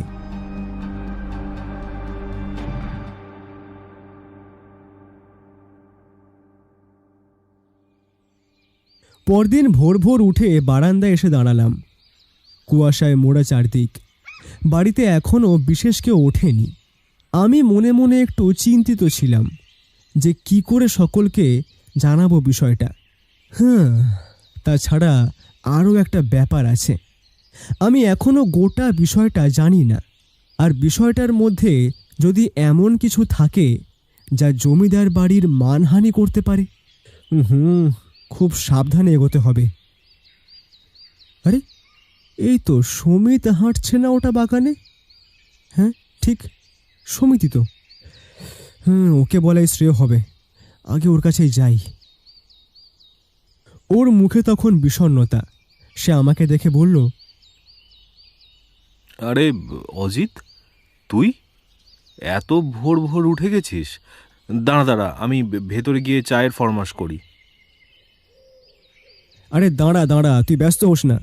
আমি এখন চা খাবো না, আমার কিছু তোকে বলার আছে। হ্যাঁ বল না, অত সংকোচ কিসের? ও হ্যাঁ, ব্যোমকেশ বাবু কই? আগে তুই আমার পুরো কথাটা খুব মন দিয়ে শোন। আচ্ছা বল। এই বলে আমি ওকে পুরোটা সংক্ষেপে বললাম। সকাল 10টার সময় বাড়ির সকলকে উপস্থিত থাকতে হবে সেই কথাও বললাম। আমার কথা শুনে ও রীতিমতো স্তম্ভিত। একটা দিশেহারা ভাব ওর মনে স্পষ্ট। যাক, এর থেকে বেশি আমার কিছু করার নেই। এবার ব্যোমকেশই এসে যা যা বলার বলবে। এখন আর মাত্র কয়েকটা ঘন্টার নীরব অপেক্ষা। সমিতির মাধ্যমেই বাড়ির বাকি সকলে খবর পাবে। সকাল 10:15 দেখলাম একটা পুলিশের জিপ জমিদার বাড়ির গেটে এসে দাঁড়ালো। তার মধ্যে থেকে নামলো ব্যোমকেশ আর ত্রিবেদী সাহেব, সাথে মাথা হেঁট করে ভেতরে ঢুকলো ইন্দ্রাণী। রহস্যের পর্দা উন্মোচনের মূল ক্ষেত্র ছিল জমিদারের বৈঠকখানা। সেখানেই বাড়ির সবাই এখন উপস্থিত, সমিত, রমিত, সুজয়া, কুশলা আর আমি। প্রত্যেকেই গোপন বিষয়টা জানতে আগ্রহী। কালকের রাতের ওই আকস্মিক অভিযান ও তার ভয়াবহ পরিণতিটা। আমি খেয়াল করলাম ইন্দ্রাণীর মুখ ভার, যেন সে ক্লান্ত, খুব ক্লান্ত। ব্যোমকেশ এসেই একটা সিগারেট ধরালো, তারপর বলতে শুরু করলো। আজ আমরা সকলে এখানে মিলিত হয়েছি। কারণটা যদিও সুখকর নয়। এখনই হবে সেই বহু প্রশিক্ষিত কাজ, জমিদারের মৃত্যু রহস্যের কিনারা। ঠিক এই সময়ে আমার একটা কথা মনে পড়ে গেল। আচ্ছা, আমরা তো এই বর্তমানের আকস্মিকতায় মেতে, কিন্তু জমিদারকে যে মেরেছে সেগুলি কিভাবে, সেটাই তো আমাদের অজানা রয়ে গিয়েছে। আশা করি তার উত্তরও মিলবে। আমিও একটা সিগারেট ধরালাম। বাড়ির সকলেই খুব উত্তেজিত, এমনকি রমিতও হাত দিয়ে হাত চেপে বসে। ব্যোমকেশ বলতে শুরু করলো। আজ থেকে ঠিক 5 দিন আগের সেই অভিশপ্ত রাত। ঘটনাস্থল এ বাড়ির লাইব্রেরি ঘর। ভিকটিম জমিদার প্রমিতবাবু।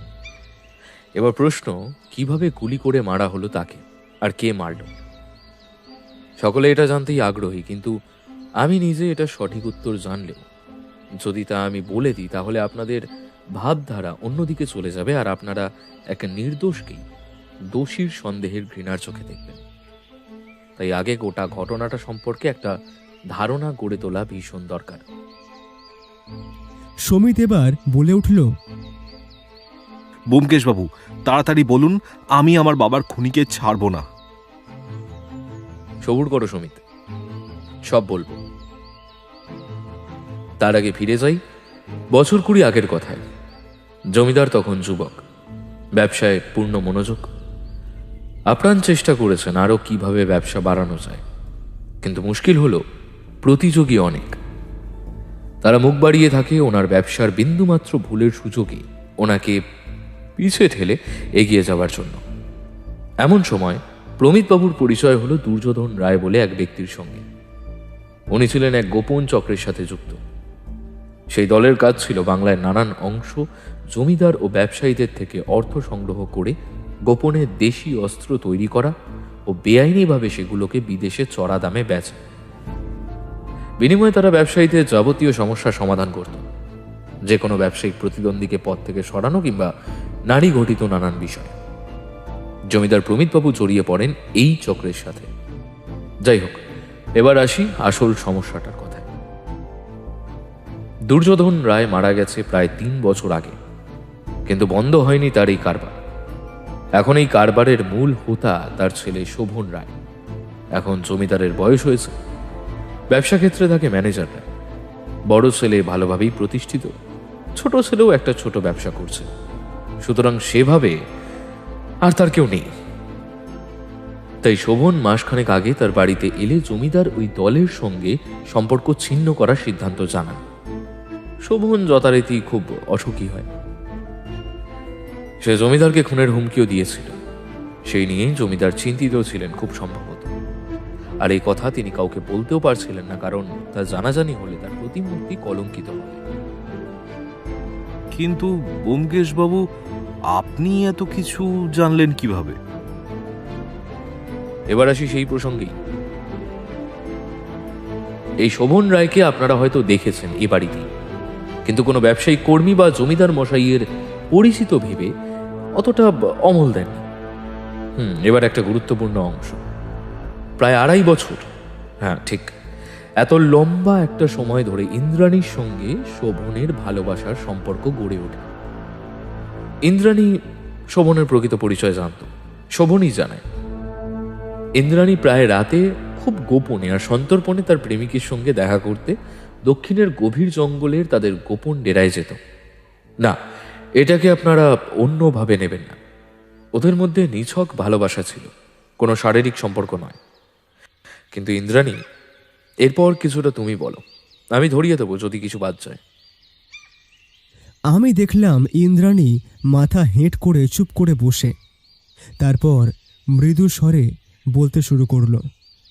হ্যাঁ, শোভনকে আমি ভালোবাসতাম, তার সাথে দেখা করতাম, কিন্তু কিন্তু ঠিক 1 মাস আগে সে আমায় জানে জেঠুর সাথে ওর ঝামেলা হয়েছে।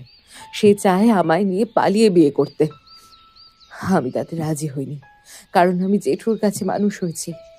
উনি আমার ত্রাতা, ওনার সম্মানহানি আমি হতে দিতে পারি না। তাই আমি ওকে মানা করে দিই।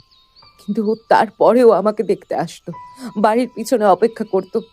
আমি বের হতাম না। জেঠুর খুনের দিন সে বিকালে আমাকে দেখতে আসে, আমাকে বলে আর কোনো চিন্তা নেই, সব সমাধান হয়ে গেছে, এবার এবার আমরা অনায়াসে বিয়ে করতে পারি। হ্যাঁ, আমি বুঝিও নি ও কি বলতে চাইছিল তখন। কিন্তু সেই দিনই হঠাৎ করে জেঠুর ওভাবে খুন হওয়া, আমি খুব ভেঙে পড়ি। আমার সন্দেহ হয় শোভন কি আমি আমি আমি সে কথা কাউকে কাউকে বলতে পারিনি। বিষয়টা নিয়ে নিশ্চিন্ত হতে আমি আমি 2 দিন পরে রাতে গোপনে ওর সাথে দেখা করতে যাই। এবার ব্যোমকেশ ওকে থামিয়ে দিল।